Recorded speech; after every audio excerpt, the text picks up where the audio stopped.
പുരുഷോത്തമം സരസ്വതീം വ്യാസം തതോ ജയമുദീരതേ. നഷ്ടപ്രായേഷു അഭദ്രേഷു നിത്യം ഭക്തഭാഗവത സേവയാ ഭഗവതേ ഉത്തമ ശ്ലോകേ ഭക്തിർഭവതി നൈഷ്ഠികം മൂകം കരോതി വാചാലാം പങ്കും ലംഘായതേ ഗിരിം യത്കൃപാതമകം വന്ദേ ശ്രീഗുരും ദീനദാരുണം. ശ്രീ പരമാനന്ദമാധവം ശ്രീ ചൈതന്യമീശ്വരം കൃഷ്ണായ വാസുദേവായ ദേവകീ നന്ദനായ ച നന്ദഗോപകുമാരായ ശ്രീ ഗോവിന്ദായ നമോ നമഃ. നാരായണ അഖില ഗുരു ഭഗവൻ നമസ്തേ സച്ചിദാനന്ദ രൂപായ വിശ്വോത്പത്യാദിഹേതവേ താപത്രയ വിനാശായ ശ്രീകൃഷ്ണായ വയം നമഃ. ഓം അജ്ഞാനതിമിരാന്തസ്യ ജ്ഞാനാഞ്ജനശലാകയാ ചക്ഷുരുന്മീലിതം യേന തസ്മൈ ശ്രീ ഗുരുവേ നമഃ. ശ്രീ ചൈതന്യമനോഭീഷ്ടം സ്ഥാപിതം യേന ഭൂതലേ സ്വയം രൂപകഥാമഹ്യം ദദാതി സ്വപദാന്തികം. വന്ദേഹം ശ്രീഗുരോ ശ്രീയുതപദകമലം ശ്രീഗുരുൻ വൈഷ്ണവാം ച ശ്രീരൂപം സാഗ്രജാതം സഗഗണ രഘുനാഥാന്വിതം തം സജീവം സാദ്വൈതം സാവധൂതം ഭജന സഹിതം കൃഷ്ണ ചൈതന്യദേവം ശ്രീരാധാ കൃഷ്ണ പാദാൻ സഗഗണ ലളിതാ ശ്രീ വിശാഖാന്വിതാം ച.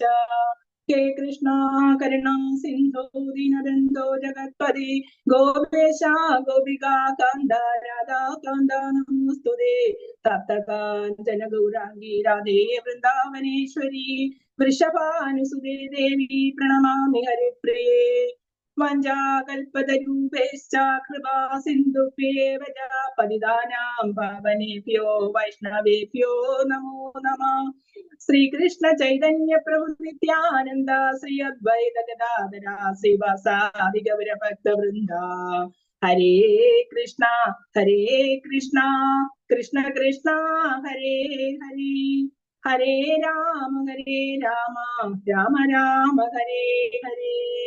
നമസ്തുഭ്യം ഭഗവതേ പുരുഷായ മഹാത്മനേ ഭൂതാവാസായ ഭൂതായ പരായ പരമാത്മനേ ജ്ഞാനവിജ്ഞാനനിധയേ ബ്രഹ്മണേ അനന്തശക്തയേ അഗുണായ വികാരായ നമസ്തേ പ്രാകൃതയേ ച. ഹരേ കൃഷ്ണ കൃഷ്ണ കൃഷ്ണ ഹരേ ഹരേ ഹരേ രാമ രാമ രാമ ഹരേ ഹരേ ഹരേ കൃഷ്ണ കൃഷ്ണ കൃഷ്ണ ഹരേ ഹരേ ഹരേ രാമ രാമ രാമ ഹരേ ഹരേ. ഹരേ കൃഷ്ണ. ശ്രീമദ് ഭാഗവതം സ്കന്ധം 2 അധ്യായം 8 പരീക്ഷിത്ത് മഹാരാജാവിന്റെ അന്വേഷണങ്ങൾ. ശ്ലോകങ്ങൾ 9-10. ശ്ലോകം 9. ഓം നമോ ഭഗവതേ വാസുദേവായ. ഓം നമോ ഭഗവതേ വാസുദേവായ. ഓം നമോ ഭഗവതേ വാസുദേവായ. ശ്രീ അജസൃജതി ഭൂതാനി ഭൂതാത്മായതനുഗ്രഹാത് ദദർശേയേന തദ്രൂപം നാഹി പത്മസമുദ്ഭവഃ.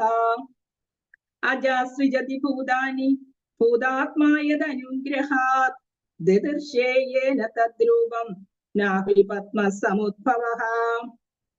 അജസൃജതി ഭൂതാനി ഭൂതാത്മായതനുഗ്രഹാത് ദദർശേയേന തദ്രൂപം നാഭി പത്മസമുദ്ഭവഃ.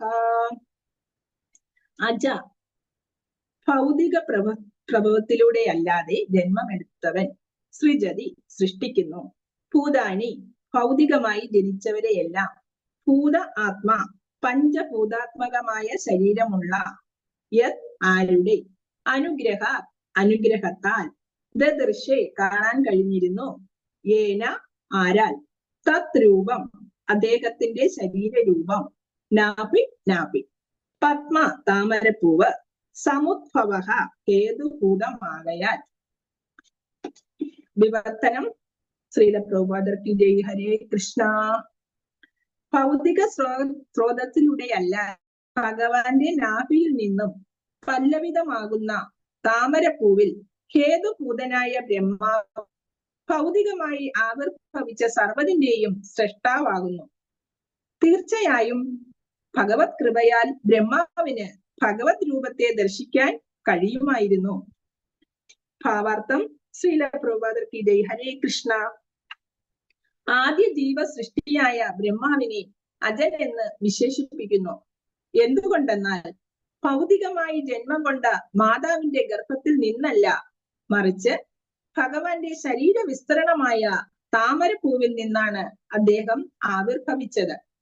അപ്രകാരം ഭഗവാന്റെയും ബ്രഹ്മാവിന്റെയും ശരീരങ്ങൾക്ക് ഒരേ വിശേഷ ഭാവമാണോ അതോ ഭിന്ന ഭാവമാണോ ഉള്ളതെന്ന് പെട്ടെന്ന് മനസ്സിലാക്കാൻ കഴിയുന്നതല്ലെന്നും തീർച്ചയായും വ്യക്തമായി മനസ്സിലാക്കപ്പെട്ടിട്ടുണ്ടെങ്കിലും ഒരു കാര്യം സുനിശ്ചിതമാണ്.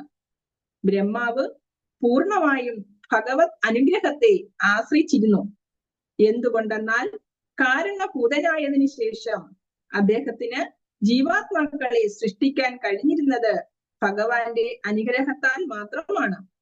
മാത്രവുമല്ല, അദ്ദേഹത്തിന് ഭഗവാന്റെ രൂപവും ദർശിക്കുവാൻ കഴിയും. ബ്രഹ്മാവ് ദർശിച്ച ഭഗവത് രൂപം ബ്രഹ്മരൂപത്തിന്റെ അതേ വിശേഷ ഭാവമുള്ളതാണോ എന്നത് കുഴയ്ക്കുന്ന ചോദ്യമാണ്. പരീക്ഷിത് മഹാരാജാവ് ശ്രീ ശുകദേവ ഗോസ്വാമിയിൽ നിന്നും സ്ഫുടമായ മറുപടി കിട്ടണമെന്ന് ആഗ്രഹിച്ചു. ശ്ലോകം 10. സചാപിയത്ര പുരുഷോ വിശ്വസ്തിത്വപ്യയഃ മുക്ത്വാത്മമായാം മായേഷ ഛേദേ സർവഗുഹാശയഃ. സചാപിയത്ര പുരുഷോ വിശ്വസ്തിത്വപ്യയഃ മുക്ത്വാത്മമായാം മായേഷ ഛേദേ സർവസുഹാശയഃ. സചാപി യത്ര പുരുഷോ വിശ്വസ്തിത്വപ്യയഃ മുക്താത്മമായാം മായേഷ ഛേദേ സർവഗുഹാശയഃ. സഹ അദ്ദേഹം, ച അഭി അദ്ദേഹം ആകുന്നത് പോലെ, യത്ര എവിടെ, പുരുഷഃ പരമദിവ്യതമ പുരുഷൻ, വിശ്വ ഭൗതിക ലോകങ്ങൾ, സ്ഥിതി അല്ലെങ്കിൽ പരിപാലനം, ഉദ്ഭവ സൃഷ്ടി, അപ്യയഃ സംഹാരം അല്ലെങ്കിൽ ഉന്മൂലനം, മുക്ത്വ സ്പർശിക്കാതെ, ആത്മമായ സ്വന്തം ശക്തി, മായ ഈശഃ സർവശക്തികളുടെയും അധിപൻ, ശേദേ ശയിക്കുക, സർവഗുഹ ശയഃ ഏവരുടെയും ഹൃദയത്തിൽ ശയിക്കുന്ന ഒരുവൻ. വിവർത്തനം. ശ്രീല പ്രഭുപാദർ കി ജയ്. ഹരേ കൃഷ്ണ. ഏവരുടെയും ഹൃദയത്തിൽ പരമാത്മാവായും സർവശക്തികളുടെയും ഈശനായും സ്വബഹിരംഗ ശക്തിയായ ആത്മമായയാൽ സ്പർശിക്കപ്പെടാതെയും കുടികൊള്ളുന്ന പരമദിവ്യോത്തമ പുരുഷനെ കുറിച്ചും ദയവായി വിശദമാക്കുക. ഹരേ കൃഷ്ണ.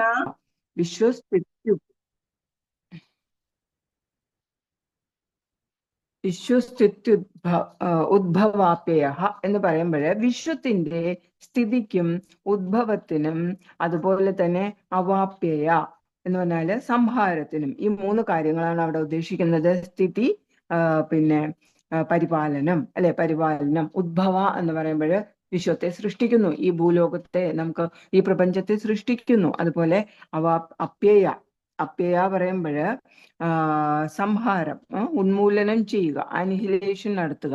അപ്പൊ ഇതിന് എല്ലാറ്റിനും കാരണക്കാരനായ മായേശൻ ആരാണ്? കാരണ ഉദകശായി വിഷ്ണുവിനെയാണ് അവിടെ പറഞ്ഞിരിക്കുന്നത്. അപ്പൊ ഇവിടെ നമുക്ക് മനസ്സിലാക്കാൻ കഴിയുന്നത് ഓരോരോ ശ്ലോകങ്ങളിലായിട്ട് ഓരോ പുരുഷ അവതാരങ്ങൾ, ഭഗവാന്റെ ഓരോ പുരുഷ അവതാരങ്ങളെ കുറിച്ചുള്ള ചോദ്യമാണ് ചോദിക്കുന്നത്. കഴിഞ്ഞ ദിവസത്തെ ശ്ലോകത്തിൽ ഗർഭോദകശായി വിഷ്ണു, അപ്പൊ ഇന്നത്തെ ശ്ലോകത്തിൽ കാരണോദകശായി വിഷ്ണു, ഇനി അങ്ങോട്ടുള്ള ശ്ലോകത്തിൽ ക്ഷീരോദകശായി വിഷ്ണുവിനെ പറ്റിയും ചോദിക്കും. അപ്പൊ ഇതൊക്കെ നമുക്ക് ചില കാര്യങ്ങളിൽ വിഷ്ണുവിന്റെ അവതാരമാണ് കൃഷ്ണൻ എന്നെല്ലാം പറയാറുണ്ട്, അല്ലെ, ആളുകൾ. അപ്പൊ അങ്ങനെയുള്ള ആളുകൾക്കൊക്കെ വ്യക്തമായിട്ടുള്ള ഒരു ധാരണ വരുത്താൻ വേണ്ടിയിട്ടും ഒരു ക്ലാരിഫിക്കേഷൻ ഇതിലെല്ലാം കിട്ടാൻ വേണ്ടിയിട്ട് തന്നെയാണ് വ്യക്തമായിട്ടുള്ള ഈ ചോദ്യങ്ങൾ പരീക്ഷിത് മഹാരാജാവ് ചോദിച്ചിരിക്കുന്നത്. ഇനി സർവഗുഹ ആശയ, അപ്പൊ ഇവിടെ പറയുന്നത് എന്താണ്? ഭഗവാൻ എല്ലാവരുടെയും ഹൃദയത്തിലുണ്ട് പരമാത്മാവായിട്ട്, അല്ലെ? അപ്പോ ഈ ഭഗവാൻ എല്ലാം ഈ ഒരു ദൈവങ്ങളെ പോലെ തന്നെയാണോ? അവിടെ കിടക്കുന്നു, വെള്ളത്തിൽ ശയിക്കുന്നു, അല്ലെ? കാരണം ഉദകത്തിൽ ശയിക്കുന്നു എന്ന് പറഞ്ഞല്ലോ. അപ്പൊ മായയുടെ ഈശ്വരനാണെന്ന് പറഞ്ഞല്ലോ. അപ്പൊ ഇദ്ദേഹം ഒരു സാധാരണ മനുഷ്യരൂപത്തിൽ ഉണ്ടെങ്കിൽ അദ്ദേഹം മനുഷ്യൻ തന്നെയാണോ? അദ്ദേഹത്തിന്റെ എന്താ പറയാ, ഒപ്പുലൻസസ് എങ്ങനെയാണ്, അദ്ദേഹത്തിന്റെ വിഭൂതികൾ എങ്ങനെയാണ്, അതേക്കുറിച്ചെല്ലാം കൂടുതലായിട്ട് എനിക്ക് അറിയാൻ ആഗ്രഹമുണ്ട് എന്നുള്ളതാണ് ഇവിടെ പരീക്ഷിത്ത് മഹാരാജാവ് ചോദിക്കുന്നത്. ഇനി അങ്ങോട്ട് 9ാമത്തെ അധ്യായത്തിൽ നമ്മൾ പറഞ്ഞു ഈ ചോദ്യങ്ങൾക്കെല്ലാം ഉത്തരമായിട്ട് സാത്വത തന്ത്രത്തിന്റെ ഭാവാർത്ഥത്തിൽ നമുക്ക് സാത്വതന്ത്രം എന്ന പുസ്തകത്തിൽ നിന്നുള്ള കാര്യങ്ങളൊക്കെയും ത്രീണി രൂപാണി ആ ഒരു ഇതൊക്കെ നമുക്ക് പ്രഭുപാദരും വിശദമായിട്ട് അങ്ങോട്ട് പറഞ്ഞു തരും. അതുപോലെ ശുകദേവ് ഗോസ്വാമി പരീക്ഷിത്ത് മഹാരാജാവിന്റെ ഇതിന്റെ എല്ലാ ആൻസേഴ്സ് കൊടുക്കും. അപ്പൊ ആ സമയത്ത് ഈ ക്വസ്റ്റ്യൻസ് എല്ലാം ഓർത്ത് വെച്ച് മനസ്സിലാക്കാനായിട്ട് ശ്രമിക്കുക. ഹരേ കൃഷ്ണ. ചിലരോട്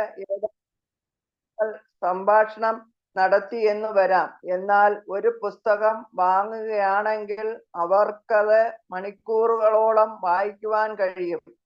അത് വീട്ടിൽ സൂക്ഷിക്കുകയോ മറ്റുള്ളവർക്ക് സമ്മാനിക്കുകയോ ചെയ്യാം. ഒരു ഉന്നത ഭക്തനായ ശീല പ്രഭുപാദരുടെ പുസ്തകങ്ങൾ കൃഷ്ണാവബോധ തത്വങ്ങൾ സ്പഷ്ടമായി യഥാരൂപത്തിൽ പ്രതിപാദിക്കുന്നു. ഒരു പുസ്തകം അനേകം പേർ വായിക്കുവാനിടയാവുകയും അതിനാൽ പുസ്തക വിതരണമാണ് ഏറ്റവും നല്ല പ്രചരണ മാർഗമെന്ന് ശീല പ്രഭുപാദർ പ്രസ്താവിക്കുന്നു. ശ്രീമദ് ഭാഗവതത്തിന് തുല്യമായ ഒരു ആത്മീയ സാഹിത്യം പ്രപഞ്ചത്തിലില്ല തന്നെ. അതിനാൽ നാം പുസ്തക വിതരണത്തിന് കൂടുതൽ ഊന്നൽ നൽകുന്നു. ഏത് വിധമെങ്കിലും പുസ്തകം ഒരുവന്റെ കയ്യിലെത്തിയാൽ അയാൾക്ക് അതിന്റെ പ്രയോജനം ലഭിക്കുന്നു. ഇത്രയും വില നൽകിയ ഞാൻ ഈ പുസ്തകം വാങ്ങി, അതിൽ എന്തുണ്ടെന്ന് നോക്കാം. ഇപ്രകാരമാണെങ്കിലും ആ വ്യക്തി ചിന്തിക്കുന്നു. ഒരു ശ്ലോകം വായിച്ചാൽ പോലും അവരുടെ ജീവിതം സഫലമായി. അതിനാൽ നാം അതിന് അത്രത്തോളം ഊന്നൽ നൽകുന്നു. ദയവായി പുസ്തക വിതരണം ചെയ്യുക എന്ന് ശീല പ്രഭുപാദർ അഭ്യർത്ഥിക്കുന്നു. പ്രചാരത്തെക്കുറിച്ചും സന്യാസിമാരുടെയും ഗൃഹസ്ഥന്മാരുടെയും ധർമ്മത്തെക്കുറിച്ചും ശ്രീമദ് ഭാഗവതത്തിൽ, അതായത് ശ്രീമദ് ഭാഗവതം 3:21-31 ഭാവാർത്ഥം പറഞ്ഞിട്ടുള്ളത് രസാവഹമാണ്. ഒരു സന്യാസി വീടുകൾ തോറും ഗ്രാമങ്ങൾ തോറും നഗരങ്ങൾ തോറും സഞ്ചരിച്ച് ഗൃഹസ്ഥന്മാരെ കൃഷ്ണാവബോധത്തിൽ ഉത്ബോധിപ്പിക്കണം. തന്റെ കുടുംബാംഗങ്ങളെ കൃഷ്ണാവബോധവന്മാരാക്കേണ്ടത് ഒരു സന്യാസിയിൽ നിന്നും ദീക്ഷ സ്വീകരിച്ച ഗൃഹസ്ഥന്മാരുടെ കർത്തവ്യമാണ്. സുഹൃത്തുക്കളെയും അയൽക്കാരെയും തന്റെ ഗൃഹത്തിൽ ക്ഷണിച്ച് കൃഷ്ണ ഭക്തിയെക്കുറിച്ച് ക്ലാസുകൾ നടത്തേണ്ടതാണ്. അതിൽ കൃഷ്ണ ദിവ്യനാമങ്ങൾ ജപിക്കുകയും ഭഗവത്ഗീത, ശ്രീമദ് ഭാഗവതം എന്നിവയിൽ നിന്ന് കൃഷ്ണനെ കുറിച്ച് കേൾക്കുകയും ചെയ്യണം. കൃഷ്ണാവബോധം പ്രചരിപ്പിക്കുവാനായി ധാരാളം ഗ്രന്ഥങ്ങൾ ഉണ്ട്. സന്യാസിയായ തന്റെ ഗുരുവിൽ നിന്നും കൃഷ്ണനെ കുറിച്ച് ശ്രവിക്കേണ്ടത് ഗൃഹസ്ഥന്റെ കർത്തവ്യമാണ്. സാമൂഹ്യ വ്യവസ്ഥിതി അനുസരിച്ച് ഒരു ഗൃഹസ്ഥൻ വേണ്ടത്ര ധനം സമ്പാദിക്കണം. എന്തുകൊണ്ടെന്നാൽ ഒരു സന്യാസി ധനസമ്പാദനം ചെയ്യുവാൻ പാടില്ല. പൂർണ്ണമായും ഗൃഹസ്ഥനെ ആശ്രയിക്കേണ്ടതാണ്. ഗൃഹസ്ഥൻ തന്റെ വരുമാനത്തിന്റെ 50% കൃഷ്ണാവബോധ പ്രചരണത്തിനായി ചെലവഴിക്കേണ്ടതാണ്. 25% തന്റെ കുടുംബത്തിനായി ചെലവഴിക്കുകയും 25% അത്യാവശ്യങ്ങൾക്കായി മാറ്റിവെക്കുകയും ചെയ്യണം. ഇത് രൂപ ഗോസ്വാമി നമുക്ക് കാട്ടിയ ഉദാഹരണമാണ്. അതിനാൽ ഭക്തന്മാർ പിന്തുടരേണ്ടതാണ്. പ്രചരണത്തെ കുറിച്ച് കൂടുതൽ പ്രചോദനവും വിവരണങ്ങളും ലഭിക്കുന്നതിന് റീച്ചിങ് ഈസ് എൻസസ് എന്ന ശ്രീശീല പ്രഭുപാദരുടെ പുസ്തകം വായിക്കുക. ഹരേകൃഷ്ണ മാതാജി, ഇനി വായിക്കണോ? വായിച്ചു. നഗര സങ്കീർത്തനം. ഒരു സംഘം ഭക്തന്മാർ നഗരങ്ങളിലെയും ഗ്രാമങ്ങളെയും തെരുവുകളിലൂടെയും മൃദംഗം, കരതാളം എന്നിവ ഉപയോഗിച്ച് ഉച്ചത്തിൽ ഹരിനാമ സങ്കീർത്തനം ചെയ്യുന്നതിനെ നഗര സങ്കീർത്തനം എന്ന് വിളിക്കുന്നു. കൃഷ്ണൻ സ്വയം ശ്രീ ചൈതന്യ മഹാപ്രഭുവിന്റെ രൂപത്തിൽ വന്ന് ഈ സങ്കീർത്തനം പ്രചരിപ്പിച്ചു. കൃഷ്ണ സ്മരണയ്ക്കായും കൃഷ്ണ ഭക്തിയിലും യാതൊരു അഭിരുചിയുമില്ലാത്ത ജനങ്ങൾക്കും മറ്റു വിധത്തിൽ കൃഷ്ണാവബോധത്തിന് യാതൊരു അവസരവും ലഭിക്കാത്തവർക്കും സങ്കീർത്തനത്തിലൂടെ കൃഷ്ണന്റെയും കൃഷ്ണന്റെ തിരുനാമങ്ങളുടെയും കാര്യത്തെക്കുറിച്ചും പൊതുസ്ഥലങ്ങളിലെ ഈ നാമജപം കലിയുഗത്തിലെ മലീമാസമായ അന്തരീക്ഷത്തെ പരിശുദ്ധമാക്കുന്നു. അതിൽ പങ്കെടുക്കുന്നവർ ചൈതന്യ മഹാപ്രഭുവിന് പ്രിയങ്കരായി തീരുന്നു. സങ്കീർത്തനത്താൽ എത്രയും അധികം ഭക്തന്മാർ ചേരുന്നുവോ അത്രയധികം ഭക്തന്മാർ ലഭ്യമല്ലെങ്കിൽ പോലും മൂന്നോ നാലോ വ്യക്തികൾക്ക് വേണമെങ്കിലും സങ്കീർണത്തിൽ ഏർപ്പെടാം. സങ്കീർത്തനത്തിനോടൊപ്പം ശ്രീല പ്രഭുപാദരുടെ പുസ്തകങ്ങളും കൃഷ്ണപ്രസാദവും കൂടി വിതരണം ചെയ്താൽ വളരെ ഉത്തമം. ഒപ്പം വർണ്ണശബളമായ ബാനറുകളും കൊടികളും ഉപയോഗിച്ചാൽ സങ്കീർത്തനം ഒരു ആഘോഷമായി മാറുന്നു. ഒരു മൊബൈൽ ഫോൺ, അതായത് മൈക്ക് ഉപയോഗിച്ചാൽ അത് ദിവ്യനാമങ്ങളെ ഉച്ചത്തിലാക്കി കൂടുതൽ ബദ്ധ ജീവാത്മാക്കളിൽ എത്തിക്കുവാൻ സഹായിക്കുന്നു. ഹരേ കൃഷ്ണ. നടത്തുക. അപ്രകാരം നമ്മൾ കാരുണ്യം ചൊരിയുന്നു എന്ന് അതിൽ നിന്ന് മനസ്സിലാക്കാനാവും. ഹരേ കൃഷ്ണ. ഏകാദശി എല്ലാ ഭക്തന്മാരും ഉപവാസം അനുഷ്ഠിക്കുന്നു. കുഞ്ചബിഹാരി ജയ ഗോപിജന വല്ലഭ ഗിരിവരധാരി യശോധനന്ദന വ്രജജനരഞ്ജന യശോധനന്ദന വ്രജജനരഞ്ജന യമുനതീരാവനചാരി ജയ രാധാ മാധവ കുഞ്ച ബിഹാരി ജയ ശ്രീ കൃഷ്ണ ചൈതന്യ പ്രഭു നിത്യാനന്ദ ശ്രീ അദ്വൈത ഗദാധർ ശ്രീവാസാദി ഗൗർ ഭക്തവൃന്ദ. ഹരേ കൃഷ്ണ കൃഷ്ണ കൃഷ്ണ ഹരേ ഹരേ ഹരേ രാമ രാമ രാമ ഹരേ ഹരേ. ഹരേ കൃഷ്ണ കൃഷ്ണ കൃഷ്ണ ഹരേ ഹരേ ഹരേ രാമ രാമ രാമ ഹരേ ഹരേ. ഹരേ കൃഷ്ണ കൃഷ്ണ കൃഷ്ണ ഹരേ ഹരേ ഹരേ രാമ രാമ രാമ ഹരേ ഹരേ. ജയ കൃഷ്ണ ബലറാം ജയ കൃഷ്ണ ബലറാം കൃഷ്ണ ബലറാം ജയ കൃഷ്ണ ബലറാം ജയ ഗൗരാനിതായ് ജയ ഗൗരാനിതായ് ജയ ഗൗരാനിതായ് ജയ ജയ പ്രഭുപാദ് ജയ ജയ ഗുരുദേവ് നിത്യ ഗൗര ഹരി ബോൾ ഹരി ബോൾ ഹരി ബോൾ ഹരി ബോൾ. ഹരേ കൃഷ്ണ. എല്ലാവർക്കും ഗരുഡപുരാണത്തിന്റെ 5-ാമത്തെ ദിവസത്തിലേക്ക് സ്വാഗതം. നമ്മൾ കഴിഞ്ഞ ക്ലാസ്സുകളിൽ മനുഷ്യൻ മരിക്കുന്നതിന് ശേഷം നടക്കുന്ന സംഭവങ്ങൾ, അതിന് ശേഷമുള്ള നരകയാത്ര, നരകവർണ്ണന, നരകത്തിലെ എന്താ പറയാ അവിടുത്തെ ഈ ആത്മാവിനെ എന്താ പറയാ അദ്ദേഹത്തിന്റെ പ്രവൃത്തികളെ കുറിച്ചൊക്കെയുള്ള ചർച്ച ചെയ്യൽ, അത് കഴിഞ്ഞിട്ട് ശിക്ഷ വിധിക്കൽ, അത് കഴിഞ്ഞ് ഓരോ 28 നരകങ്ങളിൽ പോകുന്ന അവസ്ഥ, അത് കഴിഞ്ഞിട്ട് അവര് ആ ശിക്ഷയെല്ലാം കഴിഞ്ഞിട്ട് പിതൃശരീരം സ്വീകരിച്ച് തൊട്ടു മുമ്പ് യാതന ശരീരം സ്വീകരിക്കുന്നു. ഇവിടെ നിന്ന് സ്ഥൂല ശരീരം, അത് കഴിഞ്ഞ് സൂക്ഷ്മ ശരീരത്തിലേക്ക് പോകുന്ന ആത്മാവ്, പിണ്ടബലിയോടുകൂടി പിണ്ട ശരീരത്തിൽ നിന്ന് നേരെ നരകത്തിന്റെ ചെല്ലുമ്പോൾ അവിടെ യാതന ശരീരം, അത് കഴിഞ്ഞിട്ട് പിതൃശരീരം.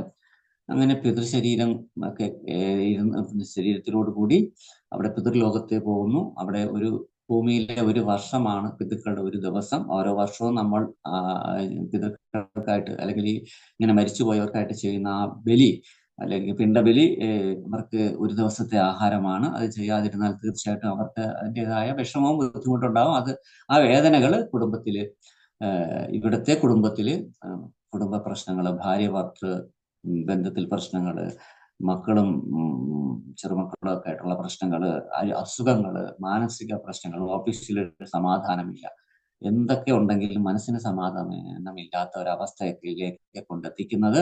അപ്പൊ അതെല്ലാം നമ്മൾ ഇന്നലെ പറഞ്ഞു, കഴിഞ്ഞ ക്ലാസ്സിൽ പറഞ്ഞു. അത് കഴിഞ്ഞ് നമ്മള് വീണ്ടും നമ്മുടെ കയ്യിൽ അവസാന ജന്മത്തിലും മുൻ ജന്മത്തിലുമായിട്ട് ചെയ്ത് കൂട്ടിയ കർമ്മങ്ങളുടെ പുണ്യവും പാപവും അനുഭവിക്കുന്നതിന് വേണ്ടി നമ്മൾ ഏതൊക്കെ ജീവിയെ കൊന്നോ അല്ലെങ്കിൽ നമ്മളാൽ ഏതൊക്കെ ജീവികൾ കൊല്ലപ്പെട്ടോ അവർക്കെല്ലാം നമ്മളെ കൊല്ലാനായിട്ടുള്ള ഒരു അവസരം പിന്നെയാണ് തുറന്നു കൊടുക്കുന്നത്. അപ്പോഴാണ് ആ ജീവിക്ക് നീതി കിട്ടുന്നത്. അപ്പൊ അങ്ങനെ അതിനുവേണ്ടി വീണ്ടും നമ്മളിവിടെ ഭൂമിയിൽ വീണ്ടും ജനിക്കുന്നു. അപ്പോൾ ഇടയ്ക്ക് ഞാനൊരു ക്ലാസ്സിൽ ഈ കാര്യം പറഞ്ഞപ്പോൾ നമ്മുടെ കേട്ടുകൊണ്ടിരുന്നവർക്കെല്ലാം ഭയങ്കര ഒരു ദേഷ്യം ഉണ്ടായി. എന്ന് പറഞ്ഞാൽ വേറൊന്നുമല്ല, നമ്മൾ ആൾറെഡി ഇവിടുന്ന് നരകത്തിലേക്ക് പോകുമ്പോൾ തന്നെ 12 മാസം കൊണ്ട് അനുഭവിക്കാൻ്റെ മാക്സിമം അനുഭവിച്ചു. അത് കഴിഞ്ഞിട്ട് അവിടെ ചെന്നിട്ട് നരകത്തിൽ ചെന്ന് കുറെ കാലം അനുഭവിച്ചു. അത് കഴിഞ്ഞിട്ട് വീണ്ടും അനുഭവിക്കണത് എന്ത് ന്യായമാണ് എന്നൊക്കെയാണ് പലരുടെയും ചോദ്യങ്ങള്. പക്ഷെ ഭഗവാന്റെ ന്യായം, ഭഗവാന്റെ നീതി എന്ന് പറയുന്നത് നമ്മുടെ ചിന്തയ്ക്കും നമ്മുടെ ബുദ്ധിക്കും ഒക്കെ അതീതമാണ്. ഒരു ജീവിക്കും നീതി ലഭിക്കാതെ പോകില്ല ഭഗവാന്റെ മുന്നിൽ. ഭഗവാൻ പോലും അവതാരങ്ങൾ എടുത്തപ്പോൾ ആർക്കെങ്കിലും നീതി കിട്ടാതിരുന്നിട്ടുണ്ടെങ്കിൽ അതിനു വേണ്ടി അവർക്കൊരു അവസരം കൊടുക്കാൻ വേണ്ടി ഭഗവാൻ അവതരിച്ചിട്ടുണ്ട്. ശ്രീരാമനായിട്ട് വന്നപ്പോൾ ബാലിയുടെയും, ശ്രീകൃഷ്ണനായിട്ട് വന്നപ്പോൾ ജരന്റെയും കഥ അതാണ് സൂചിപ്പിക്കുന്നത്. അപ്പോ നീതി എന്ന് പറയുന്നത് എല്ലാ ജീവജാലത്തിനും വേണം. അപ്പോൾ അത് നമ്മൾ ഇത്രയും നരകയാതന അനുഭവിച്ചിട്ടും നമ്മൾ വീണ്ടും അവരാൽ കൊല്ലപ്പെടാൻ വീണ്ടും ജനിക്കുന്നത് എന്ത് നീതിയാണ്, എന്ത് ന്യായമാണെന്ന ചോദ്യത്തിന് ഇവിടെ ഒരു പ്രസക്തിയുമില്ല. നമ്മൾ ചെയ്തിട്ടുള്ള കർമ്മത്തിന്റെ ഫലം നമ്മൾ തന്നെ അനുഭവിച്ചേ മതിയാകൂ. അപ്പൊ അതുകൊണ്ടാണ് പറയുന്നത് ഇതിനൊന്നും പോകരുത്. മര്യാദയ്ക്ക് അവനവന്റെ ഭഗവാൻ നമുക്ക് തന്നിട്ടുള്ള എന്താ പറയാ 10,000-കണക്കിന് നദികള്, ആയിരക്കണക്കിന് പച്ചക്കറികള്, ആയിരക്കണക്കിന് ഈ ധാന്യവർഗ്ഗങ്ങള്, ആയിരക്കണക്കിന് ഫ്രൂട്ട്സ് ഐറ്റങ്ങള്, ഫലങ്ങള്, ഇതെല്ലാം നമുക്ക് എന്താണ് ഇവിടെ തരാത്തത് ഭഗവാൻ? ഒരു മനുഷ്യന് മനസമാധാനത്തോടെ ആരോഗ്യത്തോടെ ജീവിക്കാനുള്ള എല്ലാ ഭൗതിക സൗകര്യങ്ങളും ഭഗവാൻ നമുക്ക് തന്നിട്ടുണ്ട്. പക്ഷെ ഇതെല്ലാം ഉണ്ടായിട്ടും നമ്മൾ ഇതിനെ ഒരു കുറ്റവും ചെയ്യാതെ നിരപരാധികളായി നിൽക്കുന്ന ആടുമാടുകളെ നമ്മൾ തന്നെ കൊല്ലുകയോ അല്ലെങ്കിൽ നമുക്ക് വേണ്ടി കൊല്ലപ്പെടുകയും ചെയ്യുന്നു. അപ്പൊ ആ കർമ്മം എന്ന് പറയുന്നത് നമ്മൾ അനുഭവിച്ച് തന്നെ തീരണം. അതിന് അവിടെ കൊച്ചുകുട്ടിയാണ് വിളക്കിൽ അറിയാണ്ട് തൊട്ടതല്ലേ, വിളക്കെന്തിനാ പൊള്ളിച്ചു കളഞ്ഞത് എന്ന് വിളക്കിനോട് ചോദിക്കുമ്പോഴാണ് നമുക്ക് തൊട്ടാൽ പൊള്ളും, അത് തീയിൽ തൊട്ട് കഴിഞ്ഞാൽ പൊള്ളും എന്നുള്ളത് ഒരു സത്യമാണ്. അതുപോലെ നിങ്ങൾ ചെയ്ത കർമ്മം അത് പുണ്യമാണെങ്കിൽ പുണ്യഫലം അനുഭവിക്കാനും പാപമാണെങ്കിൽ പാപഫലം അനുഭവിക്കാനും നിങ്ങൾ തന്നെയാണ് കാരണക്കാരൻ, നിങ്ങൾ അനുഭവിച്ചേ പറ്റൂ. അപ്പോൾ ഈ സംഭവങ്ങളെല്ലാം നമ്മൾ പറഞ്ഞു. അവസാനം നമ്മൾ ഈ പറഞ്ഞ ഓരോ വ്യത്യസ്തങ്ങളായ മരണങ്ങളെ കുറിച്ച് പറഞ്ഞു, വ്യത്യസ്തങ്ങളായ അശുദ്ധികളെ കുറിച്ച് പറഞ്ഞു. ഇനി നമുക്ക് പറയാനുള്ള പോയിന്റ്സ് എന്ന് പറയുന്നത്, മരണത്തിന് മുമ്പ്, ഉദാഹരണം നമ്മുടെ വീട്ടിൽ തന്നെ, നമ്മുടെ സ്വന്തം ബന്ധുക്കളിൽ തന്നെ ഹരേ കൃഷ്ണ പ്രസ്ഥാനമായിട്ടോ അല്ലെങ്കിൽ ആധ്യാത്മിക ജീവിതമായിട്ടോ ഒരു ബന്ധമില്ലാത്ത ധാരാളം പേര് കാണും. അല്ലെങ്കിൽ ഇതിനെയൊക്കെ തള്ളി പറഞ്ഞുകൊണ്ട് അഹങ്കാരത്തോടെ ജീവിക്കുകയും അതേസമയം അവസാനം മരണസന്യായോ അല്ലെങ്കിൽ സന്യായിട്ടോ കിടക്കുന്ന ആൾക്കാർക്ക് വേണ്ടി നമ്മുടെ ബന്ധുവായത് കൊണ്ട് തന്നെ എന്ത് ചെയ്യാൻ പറ്റും എന്നുള്ളതാണ് അടുത്ത വിഷയം. ഇപ്പൊ മരണത്തിന് നമ്മുടെ വീട്ടിൽ തന്നെ ഒരാൾ അങ്ങനെ മരണാസന്നായി കിടക്കണം, അയാൾ ഇതൊന്നും ജീവിക്കാൻ താല്പര്യമില്ല, വെജിറ്റേറിയൻ ആവാൻ താല്പര്യമില്ല, അതൊക്കെ ജീവിച്ച ആളാണെന്നിരിക്കട്ടെ. പക്ഷെ എങ്കിലും നമുക്ക് നമ്മുടെ അടുത്ത ബന്ധു ആയതുകൊണ്ട് നമുക്ക് അവരോടൊരു കടപ്പാടുള്ളത് കൊണ്ട് നമുക്ക് എന്തൊക്കെ ചെയ്യാം എന്നുള്ളതാണ് അടുത്ത വിഷയം. അപ്പൊ അത് ഒന്ന് രോഗാവസ്ഥയിൽ കിടക്കുന്നവർക്ക് എണീറ്റൊന്നും നടക്കാൻ പറ്റാത്ത അവസ്ഥ ഉള്ളവർക്കാണെങ്കിൽ നമുക്ക് തിലക ധരിപ്പിക്കാം, കണ്ടിമാല ധരിപ്പിക്കാം. എപ്പോഴും ഹരേ കൃഷ്ണ മഹാമന്ത്രം കേൾക്കുന്ന രീതിയിലുള്ള ബോക്സ് ഒക്കെ വാങ്ങാൻ കിട്ടും. അപ്പൊ അതൊക്കെ കേൾപ്പിക്കുക. പിന്നെന്താണ്, ഹരികഥ, ഭാഗവതം ഇതെല്ലാം വായിച്ച് കേൾപ്പിച്ചു കൊടുക്കാൻ അവർക്ക് താല്പര്യമുണ്ടോ ഇല്ല എന്നുള്ളതല്ല, അവരുടെ മുമ്പിൽ ഇതൊക്കെ കേൾക്കാനും കേൾപ്പിക്കാനും ഒക്കെ ഉള്ള ഒരു അവസരം ഉണ്ടാക്കുക. കഴിയുമെങ്കിൽ ഗംഗാജലം, യമുനാജലം ഇതൊക്കെ നമുക്ക് നമ്മുടെ കൂടെ ആരെങ്കിലും ഒക്കെ തീർത്ഥയാത്ര പോയിട്ടുണ്ട്, ഇപ്പോഴാണെങ്കിൽ വാങ്ങിക്കാൻ കിട്ടും. ഹരേ കൃഷ്ണ ആശ്രമത്തിൽ തന്നെ ഗംഗാജലമൊക്കെ ബോട്ടിൽ ഒരു കമ്പനിക്കാർ ഇറക്കിയതൊക്കെ ആശ്രമത്തിൽ വിതരണത്തിന് വെച്ചിട്ടുണ്ട്. അപ്പൊ അതൊക്കെ വാങ്ങിച്ചുകൊണ്ട് വെച്ചിരുന്ന ഒരു ഇടയ്ക്കിടയ്ക്ക് ഓരോ സ്പൂണ് വെള്ളം ഒഴിച്ചു കൊടുക്കും. ഇത് കൂടാതെ ഭഗവാന് അഭിഷേകം ചെയ്ത തീർത്ഥം അത് കൊണ്ടുവന്ന് അത് കൊടുക്കാം. പിന്നെ കൃഷ്ണപ്രസാദം നമുക്ക് ഭഗവാന് നിവേദിച്ച് ആ പ്രസാദം തന്നെ കഴിപ്പിക്കാൻ ശ്രമിക്കാം. മുറിക്ക് അടുത്തായിട്ട് ചെടിച്ചട്ടിയിൽ തുളസി വയ്ക്കാം. തുളസി രാവിലെ വൈകുന്നേരമൊക്കെ തുളസി പൂജയെ കഴിഞ്ഞിട്ട് മുറിക്കകത്തല്ല, മുറിക്ക് സമീപത്ത് വയ്ക്കുന്നത് നല്ലതാണ്. പിന്നെ എന്താണ്, ദർഭ, തുളസി ദളങ്ങളില് ഇവയുടെ സ്പർശനത്തോടുകൂടിയുള്ള ബെഡിൽ ഇതെല്ലാം ഒന്ന് തൂറ്റിയിട്ടിരുന്ന നല്ലതാണ്.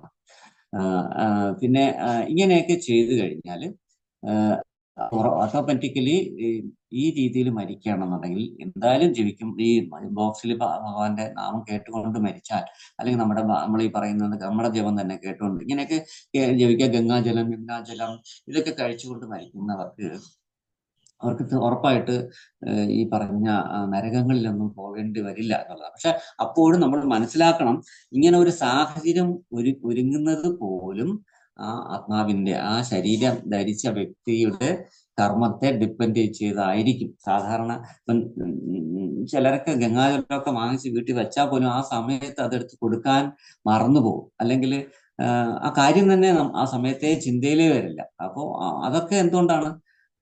അവർക്ക് അതിനുള്ള യോഗ്യതയില്ല, അല്ലെങ്കിൽ അർഹതയില്ല എന്നുള്ളതാണ് ആർക്ക്, ഈ മരിക്കാൻ പോകുന്ന വ്യക്തിക്ക്. അപ്പോൾ പക്ഷെ നമ്മൾ കുറെ ശ്രദ്ധിച്ചാൽ ഒരു പരിധി വരെയൊക്കെ നമുക്ക് ഇതൊക്കെ ചെയ്യാൻ പറ്റും. പിന്നെ എന്താണ്, അഗ്നി, ഗർഭ, മന്ത്രം, പശു, ബ്രാഹ്മണൻ, തുളസിക്കതിർ എന്നിവ എത്ര പ്രാവശ്യം ഉപയോഗിച്ചാലും അശുദ്ധി ആകില്ല എന്നാണ് ശാസ്ത്രം പറയുന്നത്. എന്നാൽ പിണ്ടദാനത്തിനെടുത്ത ദർഭയും തുളസിയും, പ്രേതത്തിനായി ഭോജനം കഴിപ്പിച്ച ബ്രാഹ്മണനും, അതിന് കൊണ്ടുവന്ന പശുവും ചിതയ്ക്ക് ഉപയോഗിച്ച അഗ്നിയും ശുദ്ധിയില്ലാതെ ജപിച്ച മന്ത്രവും അശുദ്ധിയാണെന്ന് ശാസ്ത്രം പറയുന്നു. തുളസി ഒരു കാരണവശാലും ഈ പറയുന്ന മരണാനന്തര ചടങ്ങിന് ഉപയോഗിക്കാൻ പാടില്ല. കാരണം എന്ന് മാത്രമല്ല, ദേവി ദേവന്മാർക്ക് പോലും തുളസി ഉപയോഗിക്കാൻ പാടില്ല. ഭഗവാൻ വിഷ്ണുവിന് അല്ലെങ്കിൽ കൃഷ്ണന്, വിഷ്ണു തത്വങ്ങൾക്ക് മാത്രമാണ് തുളസി പറഞ്ഞിട്ടുള്ളത്. പിന്നെ പ്രാണൻ പോകുന്ന കാര്യം, പ്രാണൻ പോകുന്നത് യോഗികൾക്കാണെങ്കിൽ പ്രാണൻ ബ്രഹ്മരന്ധ്രത്തിലൂടെയാണ് പോകുന്നത്. നടുക്ക് തലയൊട്ടിക്ക് നടുക്കായിട്ട് നമ്മൾ കൊച്ചുകുട്ടികളൊക്കെ ജനിച്ചു വരുമ്പോൾ അവിടെ ഇങ്ങനെ പതയ്ക്കും, ആ സ്ഥലമാണ് ബ്രഹ്മരന്ധ്രം. അതുവഴി ആണ് ഈ ആത്മാവ് പുറത്തേക്ക് പോകുന്നത്. സാധാരണക്കാർക്ക് ഞാൻ കഴിഞ്ഞ ക്ലാസ്സിൽ പറഞ്ഞ പോലെ ഏറ്റവും കൂടുതൽ ഉപയോഗിച്ച ഇന്ദ്രിയമായതാണോ അതിലൂടെ. ഇപ്പം ഭയങ്കര ഡയലോഗടിയൊക്കെ ഉള്ള ആളാണെങ്കിൽ അയാളുടെ നാക്കിലൂടെ, വലിയ ആഹാരപ്രിയനാണെങ്കിൽ വായിലൂടെ, കാഴ്ചകൾക്ക് ഭ്രമമുള്ളവരാണെങ്കിൽ കണ്ണിലൂടെ, ഈ മറ്റുള്ളവരുടെ കുറ്റം ഒക്കെ കേൾക്കാനൊക്കെ വേണ്ടി ചെവി കുറിപ്പിച്ച് നടക്കുന്ന ആൾക്കാർക്കാണ്, ഇങ്ങനെ സെക്സ്വൽ താല്പര്യങ്ങളുള്ളവർക്കാണെങ്കിൽ അവരുടെ ഇന്ദ്രിയങ്ങളിലൂടെ, ഇങ്ങനെയൊക്കെയാണ് സാധാരണക്കാർക്ക് അവരുടെ ആത്മാവ് പുറത്തേക്ക് പോകുന്നത്. ഭക്തനെ സംബന്ധിച്ചിടത്തോളം ഇതൊന്നും ബാധകമല്ല. ഏത് വഴി പോയാലും ഭക്തന് ഇതൊരു പ്രശ്നമേ അല്ല. പിന്നെ ശരിക്കും പറഞ്ഞാൽ നമ്മുടെ ഈ ശരീരം നഷ്ടപ്പെട്ട് കഴിഞ്ഞാൽ ഉടനെ ഒരു 3 മണിക്കൂർ കൊണ്ട് തന്നെ ഇത് നശിക്കാൻ തുടങ്ങും. 6 മണിക്കൂറിനുള്ളിൽ കൃമികൾ കൊണ്ട് നിറയും. ഈ ശരീരം മൊത്തം വിഷാംശമായിട്ട് മാറും. ദുർഗന്ധമുണ്ട്. അതുകൊണ്ട് തന്നെ ആ ദുർഗന്ധം വമിക്കാൻ തുടങ്ങും. അത് വിഷത്തിലേക്ക് കടക്കുകയാണ്. പിന്നെ അതിനാണ് നമ്മൾ ഒന്നിൽ അഗ്നിയിൽ കത്തിച്ചു കളയുന്നത്, അല്ലെങ്കിൽ ഭൂമിയിൽ കുഴിച്ചിടുന്നത്. അപ്പം ആ സമയത്ത് പഞ്ചഭൂതം നിർമ്മിതമായിട്ടുള്ള ഈ സ്ഥൂല ശരീരം, ഭൗതിക ശരീരം എന്ന് പറയുന്നത് ഈ നമ്മുടെ നേരത്തെ പറഞ്ഞു, ശരീരത്തിലെ മാംസം, തൊലി, എല്ല്, പിന്നെന്താ മുടി, ഇങ്ങനെയുള്ള ഭൂമി തത്വങ്ങളെല്ലാം ഭൂമിയിലേക്കും, ഉമിനീര്, രക്തം, മൂത്രം, രേതസ്, ഇങ്ങനെയൊക്കെയുള്ള ജലതത്വങ്ങളെല്ലാം വെള്ളത്തിലേക്കും പിന്നെ ജഠരാഗ്നി അതുപോലെയുള്ള നമ്മുടെ അഗ്നിക്ക് പ്രാധാന്യമുള്ള ഇതെല്ലാം തത്വങ്ങളെല്ലാം അഗ്നിയിലേക്കും, വായു നമ്മുടെ ശബ്ദം, നമ്മുടെ ആവേഗം, പ്രവർത്തി, ഇതെല്ലാം വായുവിലേക്കും ആകാശത്തിലേക്കും ഒക്കെ ലീനമായി പോവുകയാണ് ചെയ്യുന്നത്. അപ്പോ ഈ സാധാരണക്കാരന്റെ ആത്മാവ് പോകുന്നത് നവദ്വാരങ്ങളിലേക്ക് പോകാം. ഈ നവദ്വാരങ്ങൾ എന്ന് പറയുന്നത് വാ, പിന്നെ 2 കണ്ണുകൾ, 2 മൂക്ക്, 2 ചെവി, ഗുദം, ലിംഗം, ഇങ്ങനെയാണ് ഈ നവദ്വാരങ്ങളെ പറഞ്ഞിരിക്കുന്നത്. അപ്പോ ഇനി നമ്മൾ ഈ ആത്മഹത്യ ചെയ്തവരുടെ കാര്യം നമ്മൾ പറഞ്ഞായിരുന്നു. ആത്മഹത്യ ഒന്നിനും പരിഹാരമല്ല. ആത്മഹത്യ എന്ന് പറയുന്നത് സ്വന്തം ശരീരത്തിനെ തന്നെ നശിപ്പിക്കുന്നത് കൊണ്ട് ആത്മാവ് പുറത്തേക്ക് കളയാൻ ശ്രമിക്കലാണ് ചെയ്യുന്നത്. പക്ഷേ നമ്മൾ മനസ്സിലാക്കണം, നമുക്ക് എത്ര വർഷമാണ് ഇവിടെ ഈ ഭൂമിയിൽ പറഞ്ഞിട്ടുള്ളത്, അത്രയും വർഷം കഴിഞ്ഞാലും നമുക്ക് തിരിച്ച് നരകത്തിലേക്കായാലും സ്വർഗത്തിലേക്കായാലും ആധ്യാത്മിക ലോകത്തിലേക്കായാലും പോകാൻ പറ്റത്തുള്ളൂ. അതിന് ഘടകവിരുദ്ധമായി അതിനെതിരായിട്ട് നമ്മൾ ചെയ്യുന്നതാണ് ആത്മഹത്യ. ചുരുക്കി പറഞ്ഞാൽ ജയിലിൽ കിടക്കുന്ന ആള് ജയിലിൽ ചാടുന്നത് പോലെയാണ്, അതിന് ഭയങ്കര ശിക്ഷയാണ്. അപ്പോൾ സ്വാഭാവികമായിട്ടും ഈ ആത്മാവ് അലഞ്ഞു തിരിയും. ശരീരം, കാരണം മനസ്സ്, ബുദ്ധി, അഹങ്കാരം എന്നിവ സൂക്ഷ്മ ശരീരത്തോടൊപ്പം ഉണ്ടാവും. ആത്മാവിന് നാശമില്ല, ശരീരം മാത്രമാണ് ഇങ്ങനെ മാറിക്കൊണ്ടേയിരിക്കുന്നത്. അപ്പം ഈ മാറ്റമില്ലാത്ത ആത്മാവിന് നിങ്ങൾ നേരത്തെ ഈ പറയുന്ന ഈ മനുഷ്യൻ ആത്മഹത്യ ചെയ്തു കഴിഞ്ഞാൽ അയാളുടെ ശരീരം മാത്രമേ നശിക്കുന്നുള്ളൂ. മനസ്സ്, ബുദ്ധി, അഹങ്കാരത്തോടു കൂടിയ സൂക്ഷ്മ ശരീരം അവിടെ ഉണ്ട്. അത് പ്രേതഭാവം കൈവരിക്കും. അപ്പോൾ ഈ എന്താണ് പ്രേതം എന്താണ് എന്നുള്ളതാണ് ഇനി നമ്മൾ പഠിക്കാൻ പോകുന്നത്. അപ്പോ ഭൂത, പ്രേത, പിശാച് എന്നൊക്കെ പറഞ്ഞ് നമ്മൾ സാധാരണ കേട്ടിട്ടുണ്ട്. എന്താണ് ഭൂതം, എന്താണ് പ്രേതം, എന്താണ് പിശാച് എന്നൊക്കെയാണ് ഇനി നമ്മൾ പറയാൻ പോകുന്നത്. ഭഗവാന്റെ എന്താണ് ഭൂതം എന്ന് പറഞ്ഞാൽ, ഭൂതത്തിന്റെ വാക്കിനർത്ഥം ഭവിച്ചു കഴിഞ്ഞത് എന്നുള്ളതാണ്. സംഭവിച്ചു കഴിഞ്ഞാൽ ഒരു സൃഷ്ടി നടന്നു എന്നാണെങ്കിൽ പറയാം. ഭഗവാൻ ഇതെല്ലാം നമ്മുടെ ഈ ലോകത്തുള്ള എല്ലാ ജീവജാലങ്ങളെയും ഭൂതം എന്നുള്ള വാക്കുകൊണ്ട് തന്നെ അർത്ഥമാക്കുന്നുണ്ട്. അതുകൊണ്ടാണ് ഭഗവത്ഗീതയിൽ അമൈമമീശോ ജീവലോകേ ജീവഭൂത സനാതന, ഈ ജീവഭൂത എന്ന് പറയുന്ന വാക്ക് ആവർത്തിച്ച് ധാരാളം സ്ഥലങ്ങളിൽ ഭഗവത്ഗീതയിലുണ്ട്. അപ്പൊ അതുകൊണ്ട് നമ്മൾ മനസ്സിലാക്കണം, ഭൂതം എന്ന് പറഞ്ഞത് ജനിച്ചു കഴിഞ്ഞത് എന്തും അതിനെ ഭൂതം എന്ന് പറയാറുണ്ട്. പ്രപഞ്ച ഘടകങ്ങളിലെ പ്രധാനമായ പഞ്ചഭൂതങ്ങളെ പറ്റിയുള്ള കാര്യം പറയുമ്പോഴും ഭൂതം എന്ന വാക്ക് കടന്നു വരുന്നുണ്ട്. ആ ഭൂതത്തിന് ഈ അർത്ഥമല്ല. ഭൂതം എന്ന് പറയുന്നത് ഇപ്പൊ ഭൂമി, അഗ്നി, വായു, ജലം, ആകാശം ഇങ്ങനെ പറയുന്ന ആ എലിമെന്റ്സിനെ ഭൂതം എന്നുള്ള വാക്കുകൊണ്ട് പ്രതിപാദിക്കുന്നുണ്ട്. പിന്നെ മഹാദേവന്റെ സൃഷ്ടി, ബ്രഹ്മദേവൻ ഈ സൃഷ്ടി, ഭഗവാൻ ബ്രഹ്മദേവന്റെ അടുത്ത് സൃഷ്ടി നടത്താൻ പറയുമ്പോൾ ബ്രഹ്മദേവൻ ഈ ആദ്യം കുമാരന്മാരെ സനകൻ, സനാതനൻ, സനന്ദൻ, സനത് കുമാരൻ തുടങ്ങിയുള്ള കുമാരന്മാരെ സൃഷ്ടിച്ചിട്ട് അവരോട് സൃഷ്ടി നടത്താൻ പറയുമ്പോൾ അവര് ഭഗവാന്റെ സേവിക്കാനായിട്ട് പോകും. ആ ദേഷ്യത്തില് ബ്രഹ്മദേവന്റെ നെറ്റിയിൽ നിന്നും രുദ്രൻ പുറത്തേക്ക് വരും. അങ്ങനെ ആ രുദ്രന്മാരെ 11 മാറും. അത് അവർക്ക് തന്നെ 11 പത്നിമാരെ ബ്രഹ്മദേവൻ സൃഷ്ടിക്കും. എന്നിട്ട് അവരെ സൃഷ്ടി നടത്താൻ പറയും. സൃഷ്ടി നടത്തുമ്പോഴേക്കും അവർക്ക് ഭൂതപ്രേത പിശാചുക്കൾ വരും. അവര് ഈ സൃഷ്ടിയെ മൊത്തം നശിപ്പിക്കുന്ന ഒരു അവസ്ഥ എത്തുമ്പോഴേക്കും ബ്രഹ്മദേവൻ പറയും, വേണ്ട, സൃഷ്ടി നടത്തിയതെല്ലാം മതി എന്ന് പറഞ്ഞിട്ട് പിന്നെ ആണ് വസിഷ്ഠൻ, ക്രതു, പുലഹൻ തുടങ്ങിയുള്ള നാരദ മുനി അടക്കമുള്ള 10 പുത്രന്മാരെ പിന്നെ സൃഷ്ടിക്കുന്നത്. ദക്ഷ പ്രജാപതി, അവരെല്ലാം പിന്നത്തെ സൃഷ്ടിയിൽ, വസിഷ്ഠൻ, ഇവരെല്ലാം പിന്നെ നാരദ മുനി സൃഷ്ടിക്കുന്നുണ്ട്. അപ്പൊ അതില് ഈ രുദ്രന്റെ ഗണങ്ങളെ രുദ്രൻ സൃഷ്ടിച്ച ഗണങ്ങളാണ് ഭൂതഗണങ്ങൾ. അപ്പൊ അവിടെയും ഭൂതം എന്നുള്ള വാക്ക് കടന്നു വരുന്നുണ്ട്. പിന്നെന്താണ്, 3 കാലങ്ങളിൽ ഒന്നാണ് ഭൂതം. ഭാവി, ഭൂത, വർത്തമാനം, അങ്ങനെ 3 കാലങ്ങളിൽ ഒന്നാണ് ഭൂതം. പിന്നെ നമുക്ക് അറേബ്യൻ കഥകളിലൊക്കെ ഭൂതത്തിനെ കുറിച്ച് പ്രതിപാദിക്കുന്നുണ്ട്. ഇപ്പൊ കുടത്തിൽ നിന്ന് പുറത്തേക്ക് ചാടുന്ന ഭൂതത്തെ കുറിച്ചും ഒക്കെ പ്രതിപാദിക്കുന്ന കഥകളൊക്കെ നമ്മൾ കേട്ടിട്ടുണ്ട്. അപ്പൊ എന്തായാലും എന്ന് പറയുന്ന വാക്കിന്റെ അർത്ഥം ഭവിച്ചത് എന്നുള്ളതാണ്. ഇനി പ്രേതം എന്ന വാക്കിന്റെ അർത്ഥം എന്ന് വെച്ചാൽ പ്രകരക്ഷേണ ഗതം, പൂർണ്ണമായും ശരീരം വിട്ടുപോയത് എന്തോ അതാണ് പ്രേതം. അപ്പോൾ പരേതനായ ആത്മാവ് സ്ഥൂല ശരീരത്തിൽ അല്ലെങ്കിൽ പിണ്ട ശരീരത്തിൽ, യാതന ശരീരത്തിലൊക്കെ കഴിയുന്നത് വരെ പ്രേതമായിട്ട് പൊതുവിൽ പറയുന്നുണ്ട്. അപ്പൊ ഇപ്പൊ മരിച്ചുപോയ ആളിനെയും പ്രേതം എന്ന് പറയും. പിന്നെ ഈ പിണ്ട ശരീര രൂപിയായിട്ട് നിൽക്കുന്ന ആ ആത്മാവിനെയും പ്രേതം എന്ന് പറയും. പിന്നെ ഈ നരകത്തിലേക്ക് പോകുന്ന ആളെയും പ്രേതം എന്ന് പറയും. നരകയാതന അനുഭവിക്കുന്ന ആ യാതന ശരീരിയായ ആ ആത്മാവിനെയും പ്രേതം എന്ന് പറയും. പിതൃലോകത്ത് പോകുന്ന ആളെയും പ്രേതം എന്ന് ഇങ്ങനെ കോമൺ ആയിട്ട് പറയാറുണ്ട്. ആത്മഹത്യ ചെയ്തവര്, അപകടങ്ങൾ മരിച്ചവരൊക്കെ പ്രേത ശരീരികളാണ്. അവർക്ക് നിഴലായിട്ട് അല്ലെങ്കിൽ കറുത്ത ഒരു രൂപമായിട്ട് ചിലയിടത്തൊക്കെ വിളറിയ ഭീകര രൂപങ്ങളായിട്ടൊക്കെ ചിലർക്ക് മുന്നിൽ പ്രത്യക്ഷപ്പെടാറുണ്ട്. ഇതാണ് പ്രേതം എന്ന് പറയുന്നത്. പിന്നെ എന്താണ് പിശാജ്? പിശാജ് എന്ന് പറഞ്ഞ വാക്കിന്റെ അർത്ഥം പിശിതം അശ്നന്തി ഇത് പിശാജ്. പിശിതം എന്ന് പറഞ്ഞാൽ മാംസം, അശ്നന്തി എന്ന് പറഞ്ഞാൽ ആ കഴിക്കുക. മാംസാഹാരം കഴിക്കുന്നവരെല്ലാം ആരാണ്? പിശാചുക്കളാണ്. അപ്പോ നമ്മൾ വിചാരിക്കുന്നത് പിശാചുക്കൾ എന്ന് പറയുന്ന ആൾക്കാരെ നമ്മളെക്കാട്ടിയൊക്കെ എന്തോ ഭീകര ജീവികളാണ്. അതായത് നമ്മളും മാംസം കഴിക്കുന്നുണ്ടെങ്കിൽ നമ്മളും പിശാചി വർഗത്തിൽ തന്നെയാണ് ശാസ്ത്രം പെടുത്തിയിരിക്കുന്നത്. ഇപ്പൊ നമുക്കറിയാം ബുഹാരി, ആസാദ്, ബിസ്മിയിലൊക്കെ എന്നൊക്കെ പറഞ്ഞ ഹോട്ടലുകളിൽ കുടുംബസമേതം വൈകുന്നേരങ്ങളിലൊക്കെ ചെന്ന് കയറി കഴിക്കുന്നവരെയൊക്കെ ഈ പിശാചിന്റെ ഗണത്തിൽ പെടുത്താം വേണമെങ്കിൽ. മാംസം കഴിക്കുന്ന ആരും അവര് പിശാച് എന്നാണ് പൊതുവിൽ ശാസ്ത്രം പറയുന്നത്. രാക്ഷസരിലും അധമരായ കശ്യപന് ക്രോധാവശ എന്ന് പറയുന്ന പത്നിയിൽ ജനിച്ച ഒരു വർഗത്തെയും പിശാച് എന്ന് പറയുന്നുണ്ട്. ഈ അവിവേകം, അജ്ഞാനം, അസത്യം, അശൗചം, മാംസഭക്ഷണം ഇതൊക്കെയാണ് അവരുടെ പിശാചുക്കളുടെ പൊതു സ്വഭാവം. യഥാർത്ഥത്തിൽ ഇവയൊക്കെ ഉണ്ടോ എന്നുള്ളതാണ് നമ്മൾ അന്വേഷിക്കുന്നത്.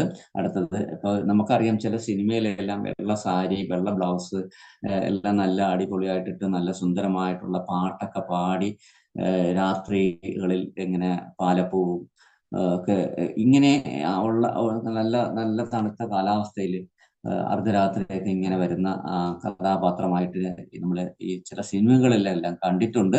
കറുത്ത പൂച്ചയുടെ അകമ്പടി ഉണ്ടാവും, ചെന്നായ്ക്കളുടെ ഓരിയിടലുണ്ടാവും. പക്ഷെ ഇതെല്ലാം ഇങ്ങനെയൊന്നും ഇതൊക്കെ വെറും ഭാവനയാണ്. ഇങ്ങനെയൊക്കെ ഉണ്ടാവണമെന്ന് ഒരു നിർബന്ധവും ഇല്ല. എന്ന് മാത്രമല്ല, ഈ പറഞ്ഞ കറക്റ്റായിട്ടുള്ള വെളുത്ത വസ്ത്രങ്ങളൊക്കെ തച്ചു കൊടുക്കാനൊന്നും പ്രേതങ്ങൾക്കൊന്നും ആരുമില്ല. അവർക്ക് ശരീരം പോലും ഇല്ല.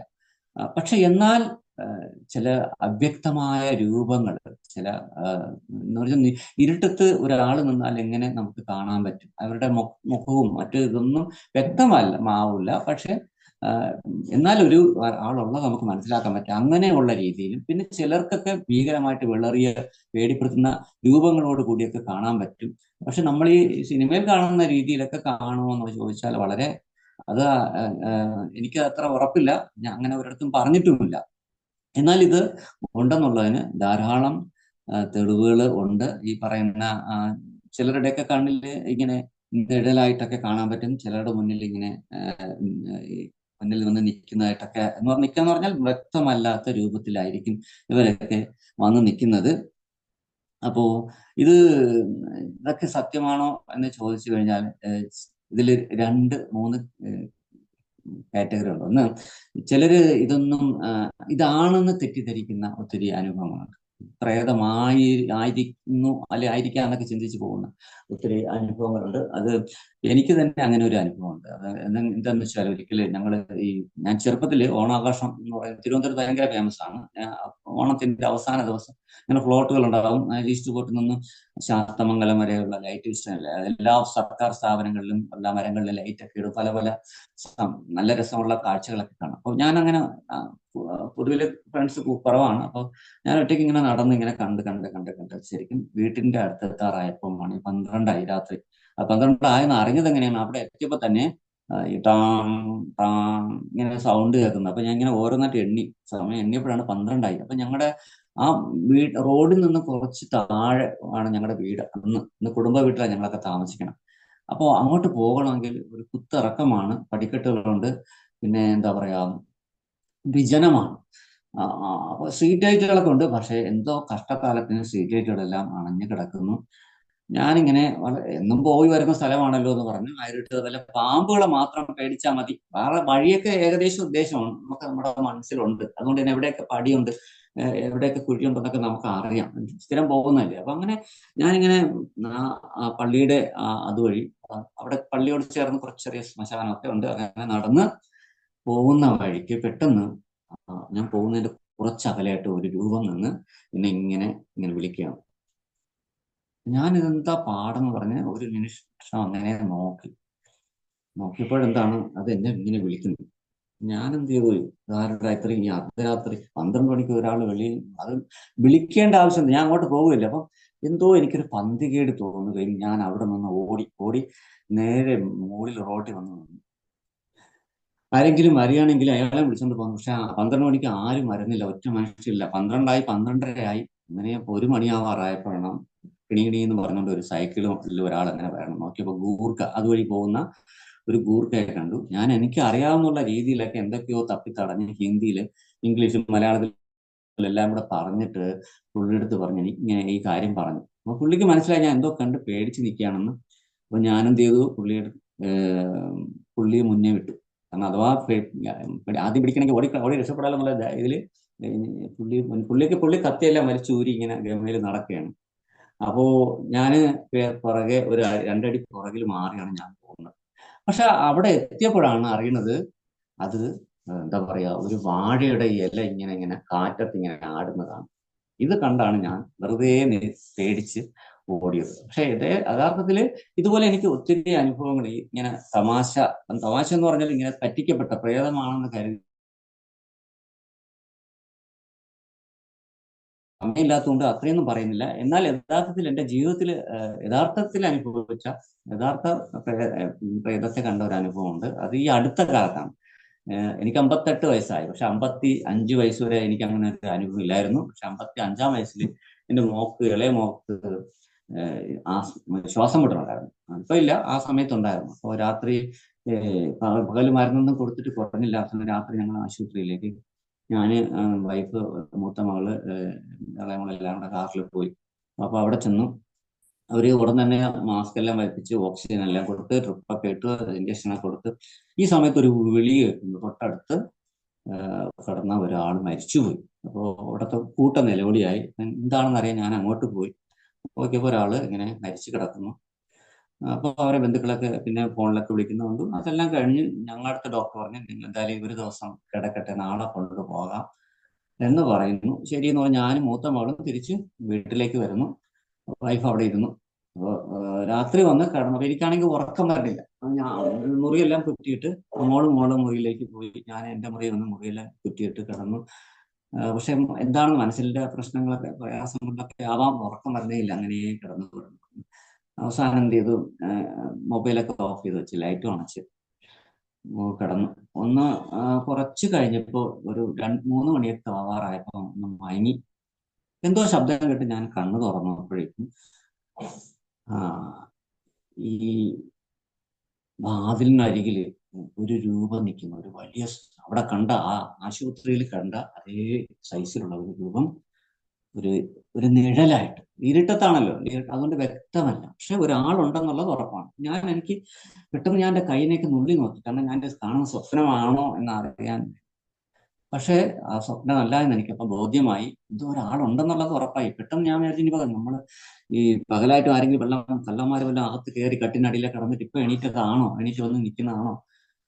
പക്ഷെ ഞാൻ അതുകൊണ്ട് തന്നെ ഇങ്ങനെ ചരിഞ്ഞങ്ങനെ നോക്കിക്കൊണ്ട് കിടന്നു കുറേ നേരം. പക്ഷെ അപ്പോഴൊന്നും അതും എന്നെ തന്നെ നോക്കിക്കൊണ്ട് നിൽക്കണമല്ലാതെ ഒരു അനക്കമില്ല. ഞങ്ങൾ തമ്മിൽ അങ്ങനെ പരസ്പരം അങ്ങനെ നോക്കി നിൽക്കുകയാണ്. പക്ഷെ ഒരു പരിധി കഴിഞ്ഞപ്പോൾ എനിക്ക് വിറയ്ക്കാൻ തുടങ്ങി, പ്രാണം വരാൻ തുടങ്ങി, എനിക്ക് ശ്വാസം മുട്ടാൻ തുടങ്ങി. പേടി കൊണ്ട് എന്ത് സംഭവിക്കുമെന്ന് എനിക്കറിയില്ല. ഭഗവാനെ കുറിച്ചൊക്കെ മറന്നുപോയി. ആ സമയത്ത് ഭഗവാന്റെ നാമം ജപിക്കാനോ ഒന്നും പറ്റുന്നില്ല. ഈ പേടി കാരണം വല്ലാത്ത അവസ്ഥയിലേക്ക് എത്തി. പക്ഷെ എന്താ പറയുക, അറ്റാക്ക് വരുമോ എന്നുള്ള ആ ഒരു അവസ്ഥ എത്തിയപ്പോൾ ഞാൻ ചാടി എണീക്കുകയും പെട്ടെന്ന് തന്നെ ഓടി ലൈറ്റ് ഇടുകയും ചെയ്തു. ലൈറ്റ് ഇട്ട് നോക്കുന്നു, സംഭവം അവിടെ ആരുമില്ല. എന്നിട്ട് ഞാൻ എന്ത് ചെയ്തു, കട്ടിനടിയിലൊക്കെ നോക്കി.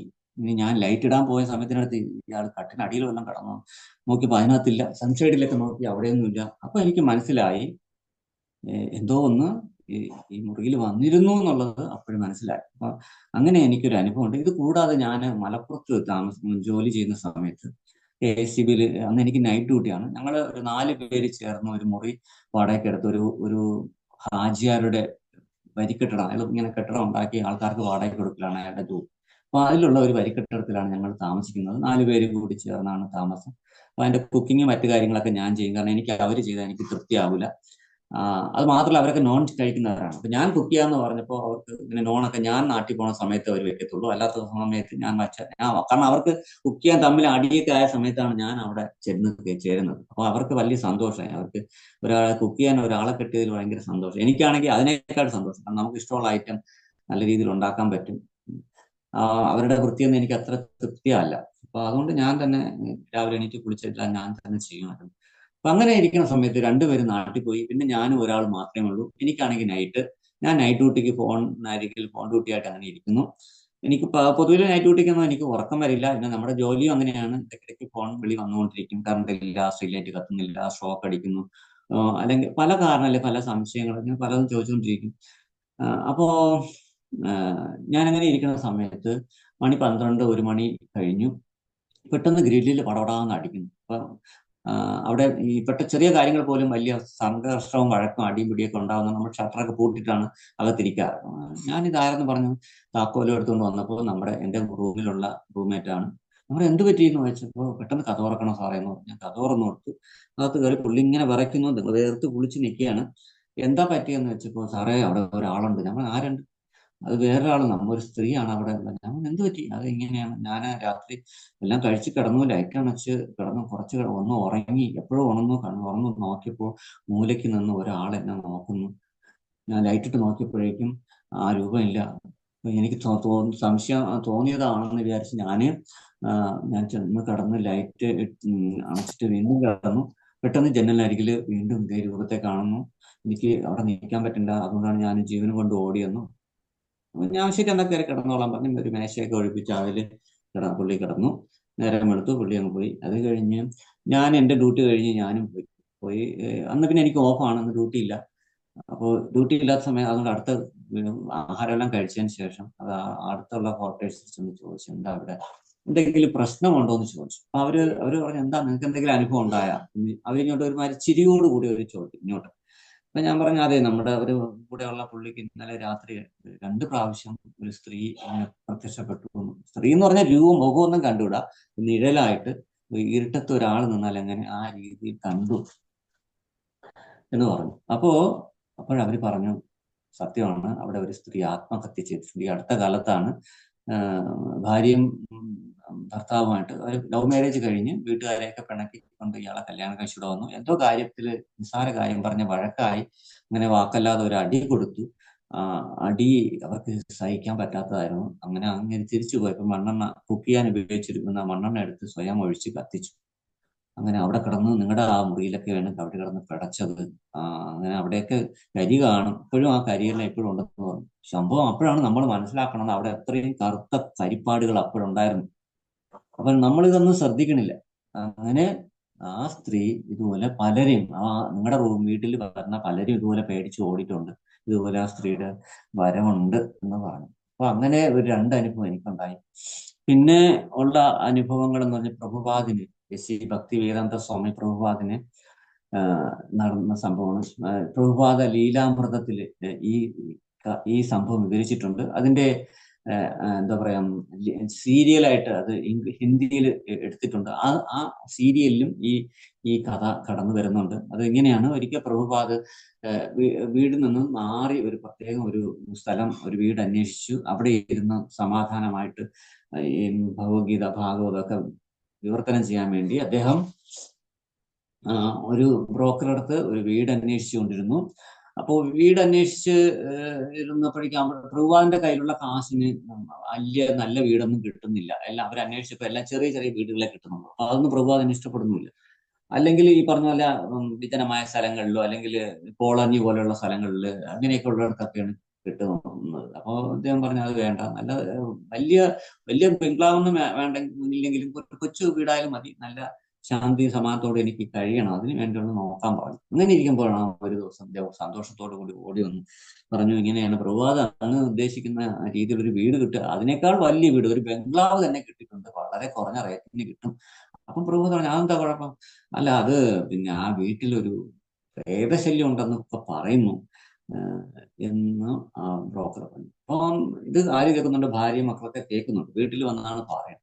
അപ്പൊ പ്രഭാത് പറഞ്ഞു, അതിനെന്താ കുഴപ്പം? അതിന് എനിക്ക് കുഴപ്പമൊന്നുമില്ല, മനുഷ്യനെ മാത്രം പേടിച്ചാൽ മതി, പ്രേതത്തിന് ഒരു ശരീരമില്ലല്ലോ, പിന്നെ അതിന് നമ്മളെ ഒന്നും ചെയ്യാൻ പറ്റും, അതുകൊണ്ട് കുഴപ്പമില്ല, നീ ആ വീട് വാങ്ങാൻ ഉള്ള കാര്യങ്ങളിലേക്ക് കടന്നോളൂ എന്ന് പറയും. അങ്ങനെ എത്രയും പെട്ടെന്ന് ഞാൻ അഡ്വാൻസ് കൊടുത്തു. പിന്നെ അത് കഴിഞ്ഞ് പ്രഭാത് ആ വീട് മേടിച്ചു, ഭാര്യയും മക്കളെ അങ്ങോട്ട് ക്ഷണിച്ചു. നമുക്ക് എല്ലാവർക്കുമായിട്ട് അങ്ങോട്ട് പോയാൽ എന്ത് വലിയ ബംഗ്ലാവാണ്, അപ്പോൾ അവിടെ നമുക്ക് ഇഷ്ടംപോലെ മുറികളുണ്ട്, ഇഷ്ടംപോലെ കുട്ടികൾക്ക് ഓടിച്ചാടി കളിക്കാനുള്ള സ്ഥലമുണ്ട്, പുറകിലാണെങ്കിൽ പച്ചക്കറിയൊക്കെ വയ്ക്കാനുള്ള, കൃഷി ചെയ്യാനുള്ള സ്ഥലമുണ്ട്, വളരെ കുറഞ്ഞ റേറ്റിന് നമുക്ക് കിട്ടിയതാണ്. അതുകൊണ്ട് നീ വരുന്നോ എന്ന് ചോദിക്കുമ്പോൾ അവർ പറയും, ഞങ്ങൾ വരുന്നില്ല, പ്രേതം ഭൂതോ കൊള്ളടത്തൊന്നും ഞങ്ങൾക്ക് താമസിക്കാൻ താല്പര്യമില്ല.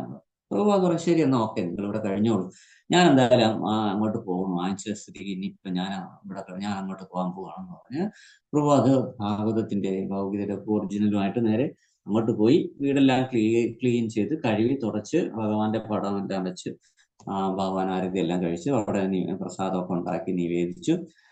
അന്ന് രാത്രി അദ്ദേഹം അവിടെ ഒറ്റയ്ക്ക് ആരുമില്ല, ഒറ്റയ്ക്ക് ഇരുന്ന് ഇതൊക്കെ ഭാഗവതത്തിന്റെ ട്രാൻസ്ലേഷൻ ഒക്കെ ചെയ്തു. രാത്രി കിടക്കാറായി, ഉറക്കം വന്നു, മുറി ചെന്ന് കിടന്നപ്പോഴേക്കും മുറിക്കകത്ത് ഒരാൾ നിൽക്കുന്നു. പെട്ടെന്ന് ലൈറ്റ് ഇട്ടപ്പോഴും ആരുമില്ല. അപ്പൊ അദ്ദേഹത്തിന് മനസ്സിലായി ഈ പറഞ്ഞ ആളിവിടെ ഉണ്ടെന്ന്. അത് കഴിഞ്ഞ് അദ്ദേഹം അന്നത്തെ ദിവസം അങ്ങനെ പോയി. വീണ്ടും അദ്ദേഹം വരാന്തി നിൽക്കുമ്പോൾ അടുക്കളയിൽ പാത്രം വീണ് തുടയുന്നു, പല പല ശബ്ദങ്ങള്, അലമാരയ്ക്കകത്ത് ശബ്ദം, ഇങ്ങനെ പല പേടിപ്പെടുത്തുന്ന അനുഭവങ്ങളൊക്കെ വരാൻ തുടങ്ങി. പ്രഭാത് എന്നിട്ടും കൂസാക്കില്ല, കാരണം പ്രേതത്തിന് ശരീരമില്ലാത്തത് കൊണ്ട് തന്നെ ഒരു ചുക്കും ഒന്നും ചെയ്യാൻ പറ്റില്ല നമ്മളെ. നീ പറഞ്ഞ പോലെ ഭയമുള്ളവർ പേടിക്കും, അത്രേ ഉള്ളൂ, അല്ലാതെ അതിന് നമ്മളെ ഒന്നും ചെയ്യാൻ പറ്റില്ല. അതിന് എന്തെങ്കിലും ചെയ്യണമെങ്കിൽ ശരീരം വേണം. അങ്ങനെ പ്രഭാത് മൈൻഡ് ചെയ്തില്ല. വീണ്ടും പ്രഭാത് തന്റെ ഭാഗവത പ്രവർത്തനം നടത്തിക്കൊണ്ടിരുന്നു. അപ്പോഴേക്കും മറ്റേ ആളിന് ദേഷ്യമായി, ഞാൻ ഇത്രയൊക്കെ പേടിപ്പിച്ചിട്ട് ഇങ്ങനെ ഇവിടുന്ന് ഓടി പോകുന്നില്ലല്ലോ. സാധാരണ ഒരാൾ താമസിക്കാൻ വന്നു കഴിഞ്ഞാൽ, ഒരു കുടുംബം വന്നു കഴിഞ്ഞാൽ ഒരാഴ്ച പോലും അവിടെ നിൽക്കില്ല. അപ്പൊ ആ സമയത്താണ് ഇദ്ദേഹം ഒരു പേടിയില്ലാതെ ഇവിടെ കഴിയുന്നത്. അങ്ങനെ പ്രഭാതിനെ ഈ പറയുന്ന ഭീകരമായ രൂപങ്ങളിലൊക്കെ വന്ന് പേടിപ്പിക്കാനൊക്കെ തുടങ്ങി. അവസാനം പ്രഭുപാദ് അതിനോട് ഉറക്കെ സംസാരിച്ചു, പറഞ്ഞു, ആത്മാവേ, നിനക്കൊരു വലിയൊരു ഭാഗ്യമാണ് കിട്ടിയിരിക്കുന്നത്. നിന്റെ ഈ പറയുന്ന പ്രേതാവസ്ഥയിൽ നിന്നും നിനക്ക് നല്ലൊരു ശാന്തിയും സമാധാനവും ഒക്കെ ഉള്ള ഒരു ശരീരം നിനക്ക് കിട്ടണമെങ്കിൽ നിനക്ക് ഭഗവാന്റെ നാമം ജപം കേട്ടാലേ പറ്റത്തുള്ളൂ. നിനക്ക് വേണ്ടി ഞാൻ ജപിക്കാം, എൻ്റെ അരികിൽ നീ ഉണ്ടായിരുന്നാൽ മാത്രം മതി, ഞാൻ നിനക്ക് വേണ്ടി നന്നായിട്ട് ജപിക്കാം, ഭാഗവതം പാരായണം നടത്താം, ഇതിലൂടെ നിനക്ക് ഓട്ടോമാറ്റിക്കലി നിനക്ക് മോക്ഷം വരെ കിട്ടാം. അതുകൊണ്ട് നീ എന്നെ ഉപദ്രവിക്കാതെ, എന്നെ ശല്യപ്പെടുത്താതെ, നീ എന്ത് കാണിച്ചാലും ഞാൻ ഇവിടെ വിട്ടു പോകില്ല. അത് മാത്രമല്ല, എനിക്ക് നിന്നെ പേടിയുമില്ല, നീ ആരാണെന്ന് എനിക്ക് നല്ലവണ്ണം അറിയാം എന്ന് ഉറക്കെ സംസാരിച്ചു. അത് കഴിഞ്ഞതിന് ശേഷം പ്രഭുപാദിന് ഒരു തരത്തിലുള്ള ഒരു ശല്യമോ ഒരു ബുദ്ധിമുട്ടോ ഒന്നും പിന്നെ ഉണ്ടാക്കിയിട്ടില്ല. ആത്മാവിന് സദ്ഗതി കിട്ടിപ്പോയതായിട്ട് ഈ പ്രഭുപാദ ലീലാമൃതത്തിൽ ഈ സംഭവം പറയുന്നുണ്ട്. ഇനി നമ്മുടെ തന്നെ ഇസ്കോൺ ഒരു ഡിവോട്ടിയുള്ള പ്രമീള എന്ന് പറയുന്ന ഒരു കുട്ടിയുണ്ട്. ദുബായിലുണ്ടായിരുന്ന ഒരു കുട്ടിയാണ്. ആ കുട്ടി ഒരിക്കൽ ഇതുപോലെ നാട്ടിലേക്ക്, അവരുടെ വിവാഹവുമായി ബന്ധപ്പെട്ട് നാട്ടിലേക്ക് ലീവിൽ വരികയാണ്. ലീവിൽ വന്ന് എന്താ പറയാ, ലീവിന് വന്നിട്ട് അപ്പം കാറ് എയർപോർട്ടിൽ നിന്ന് ഇവരുടെ വീടിന്റെ ഏകദേശം 1 കിലോമീറ്റർ അടുപ്പിച്ച് വരെ എത്തുന്നു. പിന്നെ അത് കഴിഞ്ഞാൽ പിന്നെ കുറച്ച് സ്ഥലം കാറ് പോകില്ല, സ്കൂട്ടറൊക്കെ പോകും. പക്ഷെ ഇവർക്ക്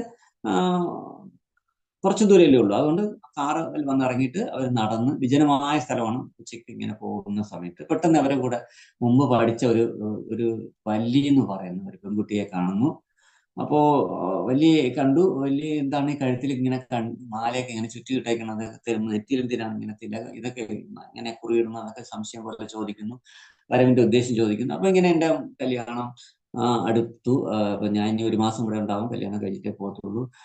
നിനക്ക് സുഖമാണോ, എന്തൊക്കെയുണ്ട് വിശേഷം, ഞാൻ കല്യാണത്തിന് ഞാൻ വീട്ടിൽ വന്ന് വിളിക്കാം. വേണ്ട വേണ്ട, വീട്ടിൽ വരണ്ട, ഞാൻ വരാം എന്നൊക്കെ പറഞ്ഞിട്ട് അവര് കുറെ സംസാരിച്ച് അടുത്തുകൂടി പോകുന്നതല്ലാതെ അവരുമായിട്ട് ഒരു തുടലോ ഒന്നും നടന്നില്ല.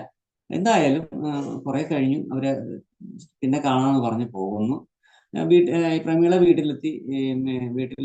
അപ്പൊ അവർ സസ്പെൻസ് ആയിട്ട് ഇത് പറയാതെയാണ് വരുന്നത്. വീട്ടുകാരെ ഒന്ന് അത്ഭുതപ്പെടുത്താൻ വേണ്ടി വീട്ടില്. അപ്പൊ ഇവർ അന്തം വിട്ടു. അയ്യോ, നീ ഒന്ന് വിളിച്ചു പറയാത്തത് ഞങ്ങൾ.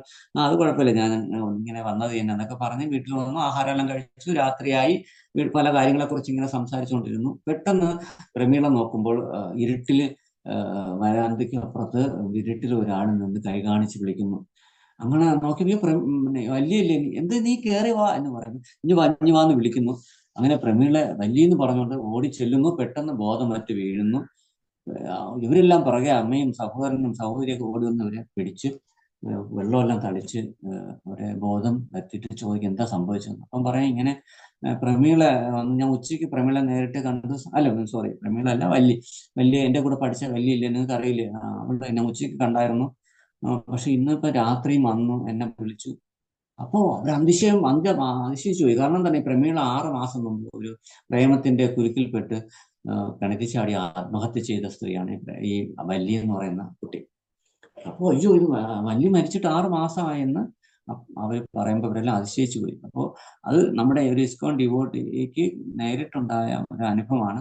പിന്നെ നമ്മുടെ എന്താ പറയാ, തൈക്കാട് തന്നെ നമ്മുടെ ആശ്രമം, പഴയ ആശ്രമം, ഇപ്പോഴത്തെ ആശ്രമമല്ല, പണ്ട് തൈക്കാട് വിമൻസ് ആൻഡ് ചിൽഡ്രൻസ് ഹോസ്പിറ്റലിന്റെ തൊട്ടടുത്തായിരുന്നു പണ്ട് നമ്മുടെ ആശ്രമം. അപ്പൊ അതും ഇതുപോലെ നമ്മുടെ ആ ആശ്രമത്തില് പിന്നെന്താണ്, അന്ന് നമ്മൾ സ്ഥലം അന്വേഷിച്ച് നടന്ന് കുറവൻകുളത്ത് ഇതുപോലെയുള്ള സ്ഥലങ്ങളിലായിരുന്നു നമ്മൾ അന്ന് ആദ്യമായി ഡിസ്കൗണ്ടിന് സ്ഥലം കിട്ടിയത്. അപ്പോ ആ സമയത്ത്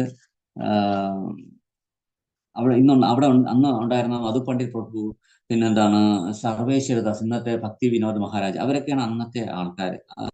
അപ്പോ അവര് ഈ പുരത്ത് നല്ലൊരു സ്ഥലം സെന്റർ അന്വേഷിച്ചിരിക്കും. കുറവൻകുളത്തുനിന്ന് തമ്പാനൂർ റെയിൽവേ സ്റ്റേഷനിൽ പോകാനും ബസ് സ്റ്റാൻഡിൽ പോകാനൊക്കെ ഇത്തിരി ദൂരമായതുകൊണ്ട് ഈ ബസ് സ്റ്റാൻഡിന്റെ അല്ലെ റെയിൽവേ സ്റ്റേഷന്റെ പരിസരത്ത് ഒരു വീട് കിട്ടിയാൽ കൊള്ളാമെന്ന് ഇങ്ങനെ ഒരു ബ്രോക്കറിന്റെ പറഞ്ഞിരുന്നു.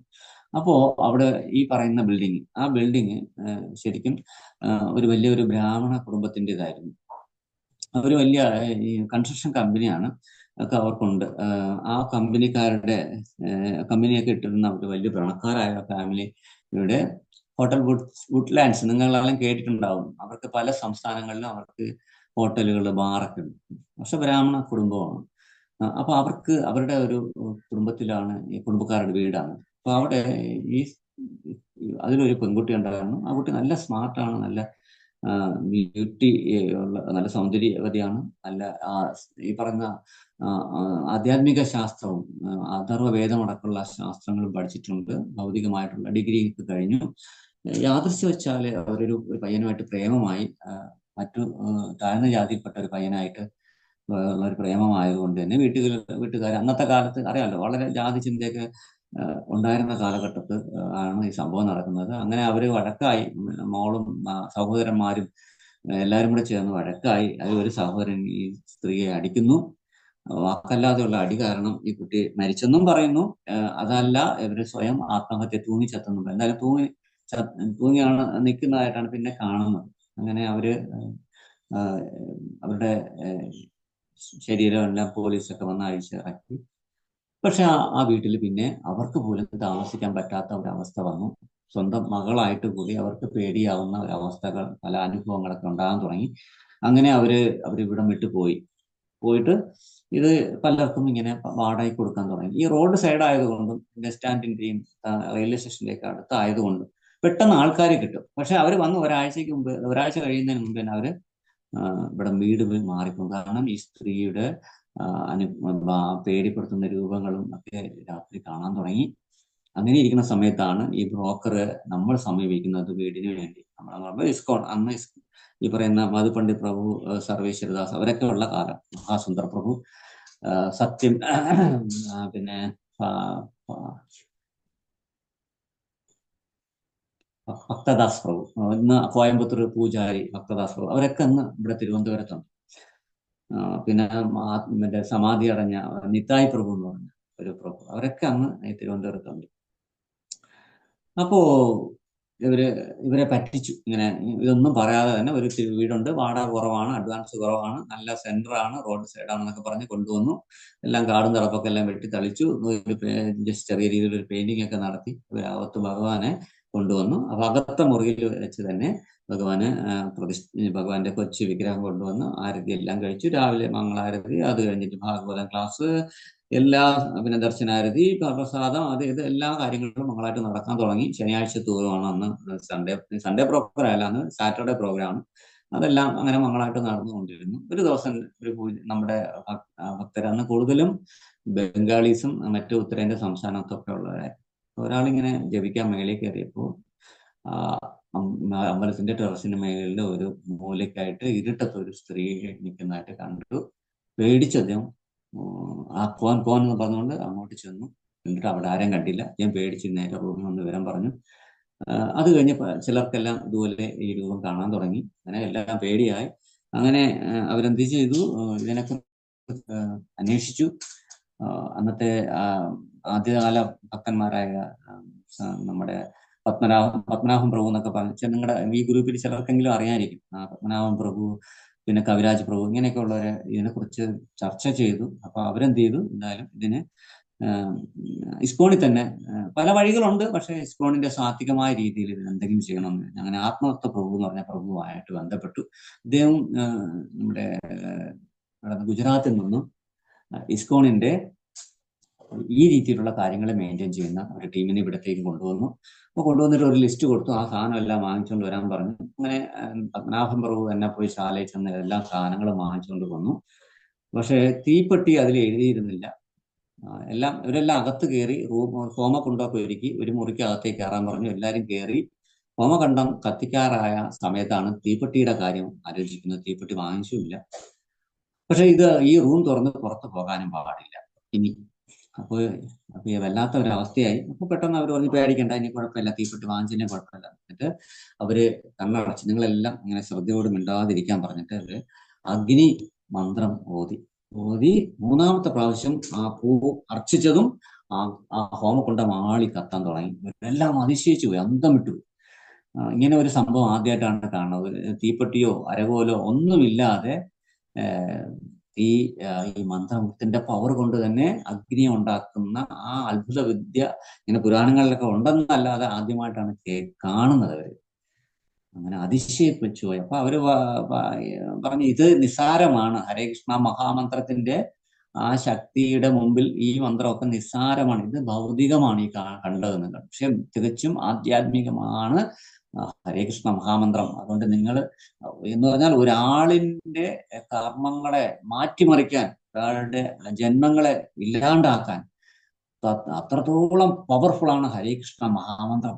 അപ്പൊ അതിന്റെ ഇത് വെച്ച് നോക്കുമ്പോൾ ഈ മന്ത്രവും ഈ കണ്ടതൊന്നും ഒന്നും അല്ല, നിസ്സാരമാണ് എന്ന് പറഞ്ഞു. എന്തായാലും അവരെ ഒരു കലശത്തിൽ ഇവരുടെ ആത്മാവിനെ ആവാഹിച്ച് നല്ല സാത്വികമായ രീതിയിൽ കൊണ്ടുപോകും. അപ്പൊ ഇങ്ങനെ പലരുടെയും അനുഭവങ്ങൾ നമ്മുടെ ഈ പറയുന്ന ഇസ്കോണിലടക്കം ധാരാളം സ്ഥലങ്ങളിൽ ഇതിനെക്കുറിച്ച് പറയുന്നുണ്ട്. ഭാഗവതത്തിൽ നമ്മൾ ആദ്യം സംസാരിച്ച വിഷയം ഏതാണ്? ഗോകർണന്റെ കഥയിലും ഇതുണ്ട്. പിന്നെന്താണ്, നമുക്ക് ഭഗവത്ഗീതയിൽ നമുക്ക് ഇതിനെക്കുറിച്ചുള്ള ശ്ലോകങ്ങൾ തന്നെ ഭഗവത്ഗീതയിൽ ധാരാളം പറയുന്നുണ്ട്.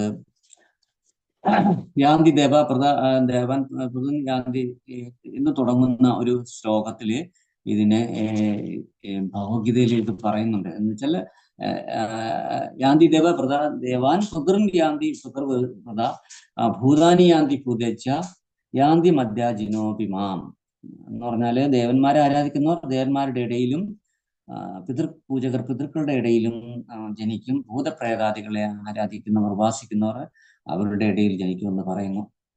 പിന്നെന്താണ്, ഭാഗവതത്തില് ഇതിനെക്കുറിച്ച് പറയുന്നത് ദേവ സർഗശ്ചഷ്ട വിദോ വിവിധ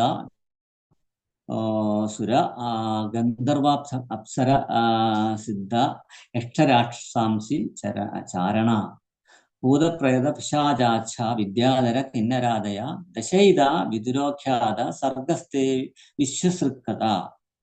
ഇത് ഭാഗവതം അധ്യായം 10 ശ്ലോകം 28-29 സ്കന്ധം 3:1 പ്രതിപാദിക്കുന്ന ശ്ലോകമാണ്. ദേവന്മാരുടെ സൃഷ്ടി 8 വിധം ഉണ്ട്. ദേവന്മാരെന്ന് പറയുന്ന ഒരു സമൂഹമാണ്. അതില് 8ആയിട്ട് തരംതിരിച്ചിരിക്കുന്നു. അതില് സാധാരണ ദേവന്മാര്, കൂടാതെ പിതൃക്കള്, അസുരന്മാര്, ഗന്ധർവന്മാർ, അപ്സരസ്സുകള്, യക്ഷന്മാര്, രാക്ഷസന്മാര്, സിദ്ധന്മാര്, ചരണന്മാര്, വിദ്യാധരന്മാര്, 7ാമത് ഭൂതപ്രേത പിശാചുക്കള്, 8 അമാനുഷ്യരായിട്ടുള്ള ദേവകായർ. ഇവരെല്ലാം ഈ പറഞ്ഞ ലോകത്തിന്റെ സൃഷ്ടാവ് ബ്രഹ്മാവിനാൽ സൃഷ്ടിക്കപ്പെട്ടവരാണ് എന്ന് പറയുന്നു. ഇവിടെ സൂചിപ്പിച്ചിട്ടുള്ള ഭൂതപ്രേത ആദികളൊക്കെ മനുഷ്യരാൽ സാധ്യമല്ലാത്ത അസാധാരണമായ കാര്യങ്ങൾ നിർവഹിക്കാൻ കഴിവുള്ളവരാകിയാൽ ദേവന്മാർക്ക് ഒപ്പം പരിഗണിക്കപ്പെടുന്നു എന്ന് പ്രഭുപാദ് അതിന്റെ ഭാവാർത്ഥത്തിൽ വിവരിക്കുന്നുണ്ട്. അപ്പം ശരിക്കും പറഞ്ഞാൽ ഗരുഡപുരാണത്തില്, ഭാഗവതത്തില്, ഭഗവത്ഗീതയില് ഒക്കെ ഇതൊക്കെ സത്യമാണെന്ന് തന്നെയാണ് പറയുന്നത്. ഇതൊന്നും വെറുതെ ചുമ്മാ പറയുന്നതല്ല. പക്ഷെ നമുക്ക് ഇതൊന്നും കാണാൻ പറ്റുന്നില്ല എന്തുകൊണ്ടെന്നുള്ളതാണ് ഇതിന്റെ ഒരു ചോദ്യം അങ്ങനെ വരും. എന്തുകൊണ്ട് ഇതിൽ നമുക്കൊന്നും ഇതൊന്നും കാണാൻ പറ്റുന്നില്ല എന്നുള്ളതാണ്.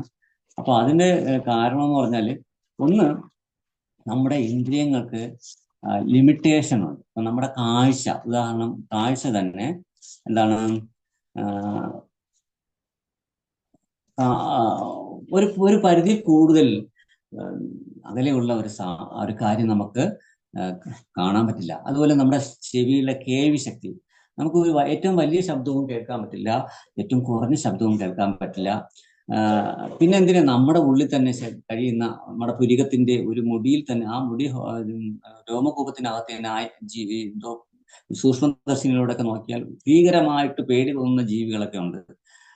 നമ്മുടെ ശരീരത്തിൽ അല്ലാതെ തന്നെ ധാരാളം ജീവജാലങ്ങളുണ്ട്. ഇതൊന്നും നമ്മൾ കാണുന്നില്ല, അല്ലേ? അതുപോലെ അമേരിക്ക, ആസ്ട്രേലിയയൊക്കെ നമ്മൾ കേട്ടിട്ടുണ്ട്, കണ്ടിട്ടുണ്ട്. പക്ഷെ നമ്മൾ നേരിട്ട് നമ്മൾ ഇതൊന്നും കാണാത്തവരാണ് കൂടുതലും എന്ന് പറഞ്ഞാൽ നമുക്കത് വിശ്വസിക്കാൻ പറ്റൂലെന്നാണോ? അല്ല. അതുപോലെ 84 ലക്ഷം ജീവജാലങ്ങളുണ്ട്. ഇതിനെ എന്തെങ്കിലും നമ്മൾ കണ്ടിട്ടാണോ അംഗീകരിക്കുന്നത്? ഇല്ല, ശാസ്ത്രത്തിൽ പറഞ്ഞതുകൊണ്ടാണ് അംഗീകരിക്കുന്നത്, അല്ലെ? അതുപോലെ നമ്മൾ സംസാരിക്കുന്ന ഫോണിൽ സംസാരിക്കുന്ന ആ ശബ്ദ തരംഗങ്ങൾ, ആ തരംഗങ്ങളിലൂടെയാണ് അമേരിക്കയിലുള്ളവരെ കേൾക്കുന്നത്. അപ്പോൾ ആ ശബ്ദ തരംഗങ്ങൾ നമ്മൾ കാണുന്നില്ല, പക്ഷെ നമ്മൾ അങ്ങനെ സംഭവം ഉണ്ടെന്ന്. അതുപോലെ ഓസ്ട്രേലിയയിലൊക്കെ നടക്കുന്ന ക്രിക്കറ്റ് മാച്ച് എല്ലാം നമുക്ക് ലൈവായിട്ട് നമ്മുടെ വീട്ടിനകത്ത് കാണാൻ പറ്റുന്നു. അത് ശബ്ദ തരംഗങ്ങളിലൂടെ കാണാൻ പറ്റുന്നതാണ്. അപ്പോൾ അങ്ങനെ ആ ശബ്ദ തരംഗങ്ങളും ഈ ദൃശ്യ തരംഗങ്ങളും ഒക്കെ നമുക്ക് കാണാൻ പറ്റുന്നില്ല, പക്ഷെ നമുക്കറിയാം ഇതൊക്കെ ഉണ്ട് എന്നുള്ള. അപ്പൊ ഇതൊക്കെ പല കാര്യങ്ങളും നമ്മൾ നേരിട്ട് ദൃഷ്ടിയിൽ കാണാത്ത കാര്യങ്ങൾ നമ്മൾ വിശ്വസിക്കേണ്ടി വരും. എന്തിനേറെ, നമ്മൾ ശ്വസിക്കുന്ന വായു പോലും, ഓക്സിജൻ പോലും നമ്മൾ കാണുന്നില്ല. അപ്പം ഇതിൻ്റെയൊക്കെ നമുക്ക് അനുഭവങ്ങൾ, ചിലർക്ക് അനുഭവം ഉണ്ടാകും, ചിലർക്ക് അതുപോലും ഉണ്ടാവില്ല. നമ്മൾ അറിവെന്ന് പറയുന്നത് 3 തരത്തിലുള്ള രീതിയിലാണ് നമ്മൾ നേടുന്നത്: ഗുരു, ശാസ്ത്രം, സാധു. അപ്പൊ ഗുരുവിലൂടെ നമുക്ക് കിട്ടുന്ന അറിവ്, ഭക്തന്മാരിൽ നിന്ന് കിട്ടുന്ന അറിവ്, അല്ലെങ്കിൽ ശാസ്ത്രങ്ങളിൽ നിന്ന് കിട്ടുന്ന, അത് ഭൗതിക ശാസ്ത്രമായാലും ആധ്യാത്മിക ശാസ്ത്രമായാലും ശാസ്ത്രങ്ങളിലൂടെ നമുക്ക് അറിവ് കിട്ടുന്നുണ്ട്. ഗുരുക്കന്മാരിലൂടെ നമുക്ക് അറിവ് കിട്ടുന്നുണ്ട്, ഭക്തന്മാരിലൂടെ നമുക്ക് അറിവ് കിട്ടുന്നുണ്ട്. ഭഗവാനിൽ നിന്നും തുടങ്ങുന്ന ആ ഗുരുശിഷ്യ പരമ്പരയിൽപ്പെട്ട് അവതാരമായ വ്യാസദേവൻ, ഭഗവാന്റെ തന്നെ സാഹിത്യ അവതാരമാണ് വ്യാസൻ. ആ വ്യാസദേവനാൽ രചിക്കപ്പെട്ട ശ്രീമദ് ഭാഗവതത്തില്, ഗരുഡപുരാണം അടക്കമുള്ള 18 പുരാണങ്ങള്, ശ്രീകൃഷ്ണ ഭഗവാൻ പറഞ്ഞ ഭഗവത്ഗീത, ഇതെല്ലാം മനസ്സിലാക്കിയവരായിരിക്കും മിക്കവാറും ഭക്തന്മാർ, പരിശുദ്ധ ഭക്തന്മാരെന്ന് പറയുന്നത്. അപ്പോൾ അവരുടെ ഈ അറിവും പിന്നെ അനുഭവ സാക്ഷാത്കാരം നേടിയ സാധുക്കളുടെ വാക്കുകളും എല്ലാം ഒന്നായിരിക്കും. ഈ ശാസ്ത്രവും സാധുവും ഗുരുക്കന്മാരും ഒക്കെ പറയുന്നത് ഒന്നായിരിക്കും. അത് നമുക്ക് പൂർണ്ണമായിട്ടും വിശ്വസിക്കാനേ തരമുള്ളൂ. ചിലർക്ക് ഇങ്ങനത്തെ അനുഭവങ്ങൾ ഉണ്ടാകാം, എല്ലാവർക്കും അനുഭവം ഉണ്ടാകണമെന്നില്ല. ഇനി അനുഭവം ഉണ്ടായാലേ ഞാൻ വിശ്വസിക്കൂ എന്ന് പറഞ്ഞാൽ നമുക്ക് അങ്ങനെ വാശി പിടിച്ചിരിക്കാമെന്നേ ഉള്ളൂ. എന്തായാലും നിങ്ങൾ ഇതൊന്നും കാണാനായിട്ട് വാശി പിടിക്കേണ്ട. വാശി പിടിക്കേണ്ടത് ഭഗവാനെ കാണാനായിട്ടായിരിക്കണം വാശി പിടിക്കേണ്ടത്. ഇതൊന്നും കണ്ടിട്ട് നമുക്ക് ഒരു നേട്ടവുമില്ല എന്ന് മാത്രമല്ല, ആ കാണുന്ന സമയം ശരിക്കും വല്ലാണ്ട് നമ്മൾ പേടിച്ച് വല്ലാതായി പോകും. അറ്റാക്ക് വരെ വരുന്നവരുണ്ട് ഇത് കണ്ടിട്ട്. അപ്പൊ അതുകൊണ്ട് ദയവ് ചെയ്ത് ഇതൊന്നും കാണാൻ തന്നെ ആഗ്രഹിക്കാൻ പാടില്ല എന്നുള്ളതാണ് എനിക്ക് പറയാനുള്ളത്. പിന്നെ ആത്മാക്കള് എന്തുകൊണ്ട് എല്ലാവർക്കും കാണുന്നില്ല, ചിലർക്ക് മാത്രം കാണാൻ പറ്റുന്നത് എന്താണ് എന്നൊക്കെ ചോദിക്കാറുണ്ട്. അപ്പൊ അതിന് പേടി, ഭയം ഇതൊക്കെ ഉള്ള സാധുക്കളായിട്ടുള്ള മനുഷ്യർക്ക് മുമ്പില് ഈ ആത്മാക്കള് സാധാരണ അത് ഈ പറഞ്ഞ പോലെ നിഴല് പോലെയും അല്ലെങ്കിൽ വിളറിയ രൂപത്തിലൊക്കെ പ്രത്യക്ഷപ്പെടാറുള്ളൂ. അതില് തന്നെ ഈ ഒരേ സ്വഭാവമുള്ള ആൾക്കാര്, ഒരേ ഗുണങ്ങളുള്ളവര്, ഒരേ നിറം, ഒരേ രൂപം സാദൃശ്യമുള്ളവര്, പിന്നെ ഒരേ ഗന്ധം, ഇങ്ങനെ ഒരേ ഗുണങ്ങൾ, ഇങ്ങനെയൊക്കെ ഉള്ള ആൾക്കാരെല്ലായിരിക്കും അവര് സ്വാഭാവികമായിട്ടും കാണാനും അടുക്കാനൊക്കെ സാധ്യതയുള്ളൂ. പിന്നെ വിശാഖം, രേവതി, മകം, അനിഴം തുടങ്ങി ചില പ്രത്യേക നക്ഷത്രക്കാർക്ക് ഇവരെ ചില സമയത്ത് കാണാൻ പറ്റുമെന്ന് പറയുന്നു. പിന്നെ ഭയവും ബലഹീനതയും ഒക്കെ ഉള്ള ആൾക്കാർ, പെട്ടെന്ന് ചെറിയ കാര്യങ്ങൾ പോലും ഞെട്ടിത്തെരിക്കുന്ന ആൾക്കാരിലേക്കാണ് ഇവര് പൊതുവിലെ കാണാനും അവരിലേക്ക് കടന്നു കയറാനും ഒക്കെ ശ്രമിക്കാറുള്ളൂ. ആൾക്കാരുടെ ബലഹീനതയെ ചൂഷണം ചെയ്ത് എന്തെങ്കിലും കാണിച്ച് പേടിപ്പിച്ചൊക്കെയാണ് ഈ ആത്മാവ് ഉള്ളിലേക്ക് കയറുന്നതും അവരുടെ ആത്മാവിനെ, ആ ശരീരത്തിലുള്ള ആത്മാവിനെ കീഴ്പ്പെടുത്തിയിട്ട് ഈ ദുരാത്മാവ് എന്താ പറയാ, അവരെ കൊണ്ട് ഈ ദുരാത്മാവിന്റെ ആഗ്രഹങ്ങളൊക്കെ സാധിക്കും. ആഹാരത്തിനോടുള്ള ആഗ്രഹം കൊണ്ട് നിൽക്കുന്നവരൊക്കെ ആണെങ്കിൽ അമിതമായിട്ട് വാരി വലിച്ച് കഴിക്കും. അതുപോലെ സന്തോഷിക്കാനുള്ള ആഗ്രഹമുള്ളവരൊക്കെ പൊട്ടിച്ചിരിക്കും, ചിലർ പൊട്ടിക്കരയും, ചിലര് സെക്സിനോട് അമിതമായ താല്പര്യം കാണിക്കും. ഇങ്ങനെ പല അല്ലെങ്കിൽ അനാവശ്യമായ തെറിവിളി ഇങ്ങനെയൊക്കെ ഉണ്ടാവും, അലറി കരച്ചിലുണ്ടാവും. അങ്ങനെയൊക്കെ ഈ ആത്മാവ് കയറുന്നവരെ മറ്റുള്ളവരിൽ നിന്നും കൊണ്ട് ഇതൊക്കെ ചെയ്യിക്കാൻ സാധ്യത ഉണ്ട്. അപ്പൊ അതെന്തുകൊണ്ടെന്ന് വെച്ചാൽ ആഗ്രഹങ്ങൾ സാധിക്കാതെ അകാല മൃത്യുവിൽപ്പെടുന്ന ദുരാത്മാവാണ് ഈ പറയുന്ന ഒരാളെയിലൂടെയൊക്കെ അവരുടെ ശരീരത്തിലേക്ക് കയറി അവരെ കൊണ്ട് ഇതെല്ലാം ചെയ്യിക്കുന്നത്. എന്നാൽ ഈ മനസ്സിന് ധൈര്യമുള്ള കള്ളന്മാര്, ക്രൂരമായിട്ടുള്ള കൊലയാളികള്, കൊള്ളക്കാര്, ഇവർക്കൊന്നും മുന്നിലൊന്നും ഒരു പ്രേതവും വരാറുമില്ല. കാരണം അവരുടെയൊക്കെ ശരീരത്തിലേക്ക് കയറാൻ പറ്റില്ല. ഇവർക്ക് വളരെ സാധുക്കളായിട്ടുള്ള, എന്താ പറയുക, ചാഞ്ഞ മരത്തില് കയറാൻ എളുപ്പമാണല്ലോ എന്ന് പറഞ്ഞതുപോലെ അങ്ങനെയുള്ള ആൾക്കാരെ മാത്രമേ ഇവര് ലക്ഷ്യം വെക്കാറുള്ളൂ. പിന്നെ നമ്മൾ ചോദിക്കാറുണ്ട് എന്തെന്ന് ഇവരൊക്കെ ഈ വെട്ടത്തിലേക്ക് വരാത്തത് എന്തെന്ന്. കാരണം അവർക്ക് തമോഗുണ പ്രധാനികളാണ് ഈ ഭൂതപ്രേത പിശാചുകൾ. അപ്പൊ അവർക്ക് ഈ വെട്ടം എന്ന് പറയുന്നത് അവരെ പേടിപ്പെടുത്തുന്ന ഒരു സംഭവമാണ് വെളിച്ചം. നമുക്ക് നേരെ തിരിച്ചു, നമുക്ക് ഇരുട്ടാണ് നമുക്ക് പേടിയെങ്കിൽ അവർക്ക് വെളിച്ചമാണ് പേടി. അതുകൊണ്ടാണ് അവരാരും വെളിച്ചമുള്ളിടത്തേക്ക് വരാത്തത്. അവർക്ക് ഈ വെളിച്ചം എന്ന് പറയുന്നത് അവരെ തമോഗുണ പ്രധാനികളായതുകൊണ്ട് തന്നെ അവർക്ക് വെളിച്ച പേടിയാണ് അവർക്ക്. അതുകൊണ്ട് തന്നെ അവർ ഇരുട്ടത്തായാണ് അവരുടെ കാര്യങ്ങളൊക്കെ നടത്തുന്നത്. അവർ ഈ ബാധ കൂടിയവർ അനിയന്ത്രമായ ദേഷ്യം, കാമം, അമിതമാഴ്ചയുള്ള ചിന്തകള്, ടെൻഷൻ, തലക്കറക്കം, ഭക്തിപരമായ കാര്യങ്ങളോട് വെറുപ്പ്, ബിസിനസ്സിൽ തകർച്ച, ഭയങ്കര മടി, എല്ലാ കാര്യത്തിലും മടി, കടബാധ്യത, മറ്റുള്ളവരോട് പക, ഇങ്ങനെയൊക്കെ ഉള്ള സ്വഭാവം വച്ച് പുലർത്താറുണ്ട്. ചിലർ ആത്മഹത്യ പ്രവണത തന്നെ കാണിക്കും. അവര് തന്നെ ഈ പറയുന്ന ആള് മറ്റേ ആളെ കൊല്ലും, ഇങ്ങനെ ആത്മഹത്യയൊക്കെ ചെയ്യിക്കും സ്വയം. പിന്നെന്താണ്, ഇതിന് താന്ത്രികമായ കർമ്മങ്ങളിലൂടെ ബാധ ഒഴിപ്പിക്കലുന്ന പരിപാടികളൊക്കെ ഉണ്ട്. പിന്നെ ഈ ചോറ്റാനിക്കരയുള്ള ക്ഷേത്രങ്ങള്, സൂര്യകാലടി പോലുള്ള മനകള്, പിന്നെ അല്ലാത്ത ദുർമന്ത്രവാദികൾ, ഇങ്ങനെയൊക്കെ ഉള്ള ആൾക്കാരുകൾ. പിന്നെ നമ്മുടെ തന്നെ സൈക്കോളജി, ഈ കൗൺസിലിങ്ങിലൂടെ പോസിറ്റീവ് ചിന്തകൾ ഇവരുടെ ഉള്ളിലേക്ക് കടത്തി കൊണ്ടുവരാൻ കഴിയും. പക്ഷെ ഈ മനോരോഗമായിട്ടുള്ള അവസ്ഥയാണെങ്കിൽ മാത്രമാണ് ആ സൈക്കോളജി ട്രീറ്റ്മെന്റിലൂടെ അത് മാറത്തുള്ളൂ. മറിച്ച് ഈ പ്രേതബാധകളിലൂടെ ഉണ്ടാകുന്നുണ്ടെങ്കിൽ അതിലൂടെ ഒന്നും മാറത്തില്ല. പിന്നെ ഇതിന് പഞ്ചകോശ ശുദ്ധി എന്ന് പറയുന്ന ഒരു സംഭവം ചെയ്യിക്കാറുണ്ട്. കാരണം നമ്മുടെ ശരീരത്തിൽ 5 തരത്തിലുള്ള കോശം ആണുള്ളത്. ഇപ്പം അന്നമയ കോശം, പ്രാണമയം, മനോമയം, വിജ്ഞാനമയം, ആനന്ദമയം, ഇങ്ങനെ ഉള്ള 5 തരം കോശങ്ങളാണ് നമ്മൾ അടങ്ങിയിരിക്കുന്നത്. അതിൽ പ്രാണമയ കോശത്തിലാണ് ഈ ബാധ പിടികൂടുന്നത്. അതിനെ ശുദ്ധീകരിക്കാനായിട്ട് സൈക്കോതെറാപ്പിയിലൂടെ മനോമയ കോശത്തെ ശുദ്ധീകരിക്കണം. ശുദ്ധവും പ്രോട്ടീൻ നിറഞ്ഞതുമായിട്ടുള്ള ആഹാരം കൊടുത്ത് ഈ അന്നമയ കോശത്തെ അല്ലെങ്കിൽ ബ്രെയിനിനെ ആരോഗ്യമുള്ളതാക്കി മാറ്റണം. പിന്നെന്താണ്, വെജിറ്റേറിയൻ ഫുഡ് അല്ലെങ്കിൽ ഭഗവാന്റെ പ്രസാദം, ഇതെല്ലാം അതിനെ ഈ അന്നമയ കോശത്തെ ശുദ്ധീകരിക്കാൻ കഴിയും. പിന്നെ ഭഗവാനുമായി ബന്ധപ്പെട്ടുള്ള കഥകള്, ചരിതങ്ങളൊക്കെ വായിക്കുന്നവരുടെ വിജ്ഞാനമായ കോശത്തെ ശുദ്ധീകരിക്കാം. ഇങ്ങനെയുള്ള ശുദ്ധീകരണ ക്രിയകളിലൂടെയും ഈ പറഞ്ഞ ആത്മാവിനെ പുറത്തേക്ക് കൊണ്ടുവരാൻ പറ്റും. ശരീരവും ബ്രെയിനും മനസ്സും ശുദ്ധീകരിക്കണത്തിലൂടെ ശക്തി വരുത്തിയില്ലെങ്കിൽ ഈ പുറത്താക്കിയ ആത്മാവ് വീണ്ടും അയാളെ പിടികൂടാൻ സാധ്യതയുണ്ട്. ഇപ്പൊ നമ്മുടെ റൂം നിങ്ങൾക്ക് അകത്ത് കയറിയ ഒരു പാമ്പിനെ പുറത്താക്കിയാലും അവിടെ ഹോൾ ഉണ്ടെങ്കിൽ അത് ആ ഹോളിൽ കൂടെ തിരിച്ചു കയറുന്നത് പോലെ തന്നെ നമ്മൾ ഒരു ആത്മാവിനെ കയറിയ ആളിനെ ഈ ട്രീറ്റ്മെന്റിലൂടെയൊക്കെ മാറ്റിയെടുത്താലും വീണ്ടും അയാൾ വീണ്ടും പഴയതുപോലെ ഭക്തിപരമായ കാര്യങ്ങളെല്ലാം ചെയ്ത് നാമജപമൊക്കെ ഉറക്കെ സ്ട്രോങ് ആക്കിയില്ലെങ്കിൽ വീണ്ടും ഇയാളെ വീണ്ടും പോയ ആത്മാവ് പിടികൂടാൻ സാധ്യതയുണ്ട്. പിന്നെ ധൈര്യവാനായിട്ടുള്ള ഒരാളെ പ്രേതത്തിന് ഒന്നും ചെയ്യാൻ പറ്റില്ല. കാരണം ഞാൻ നേരത്തെ പറഞ്ഞു, പ്രേതത്തിന് എന്തെങ്കിലും ചെയ്യണമെങ്കിൽ അതിന് ശരീരം വേണം. ശരീരമില്ലാത്ത ആ ആത്മാവിന് നമ്മെ ഒന്നും ചെയ്യാൻ പറ്റില്ല. ഭഗവാന്റെ ഹരിനാമം ജപിക്കുന്നവരെ, ഭഗവാന്റെ വിഗ്രഹം അല്ലെങ്കിൽ ഫോട്ടോ ഒക്കെ വെച്ച് ആരാധിക്കുന്നവരെ, ഗുരുവിനെ സ്വീകരിച്ചവരെ, കണ്ടിമാല തിലകമെല്ലാം ധരിക്കുന്നവരെ, ഇവരെന്നും പ്രേതാത്മാക്കൾക്ക് ഒന്നുമേ ചെയ്യാൻ പറ്റില്ല. ചിദാനന്ദപുരി എന്ന് പറയുന്ന ഒരു സന്യാസിയുടെ പ്രേതാനുഭവ കഥകളെല്ലാം യൂട്യൂബിൽ കാണാൻ പറ്റും. അതുപോലെ പണ്ട് വനിതയിലെ മോഹൻലാൽ എന്ന് പറഞ്ഞ നടന്റെ പ്രേതാനുഭവം ഒരു ഹോട്ടലിൽ വെച്ച് ഉണ്ടായ അനുഭവം വായിച്ചിട്ടുണ്ട്. പിന്നെ ശ്രീധരൻ നമ്പൂതിരി എന്ന് പറയുന്നത് ഒരു നമ്പൂതിരി ഇതിന്റെ ട്രീറ്റ്മെന്റ് ഒക്കെ ചെയ്യുന്ന ഒരാളുണ്ട്. ഇന്ന് പ്രശസ്തനാണ്.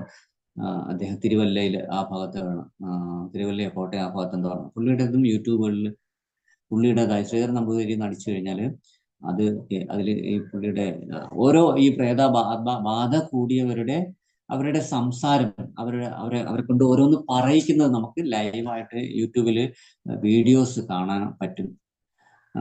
അപ്പോ ധാരാളം പേർക്ക് ഇങ്ങനെയുള്ള അനുഭവമുണ്ട് എന്ന് കരുതി നിങ്ങൾ ഇതിനെ കണ്ടൊന്നും പേടിക്കേണ്ട കാര്യമൊന്നുമില്ല. കാരണം ഭക്തരായിട്ട് ജീവിക്കുന്നവരെ ഇത് ഒന്നും ചെയ്യാൻ പോകുന്നില്ല.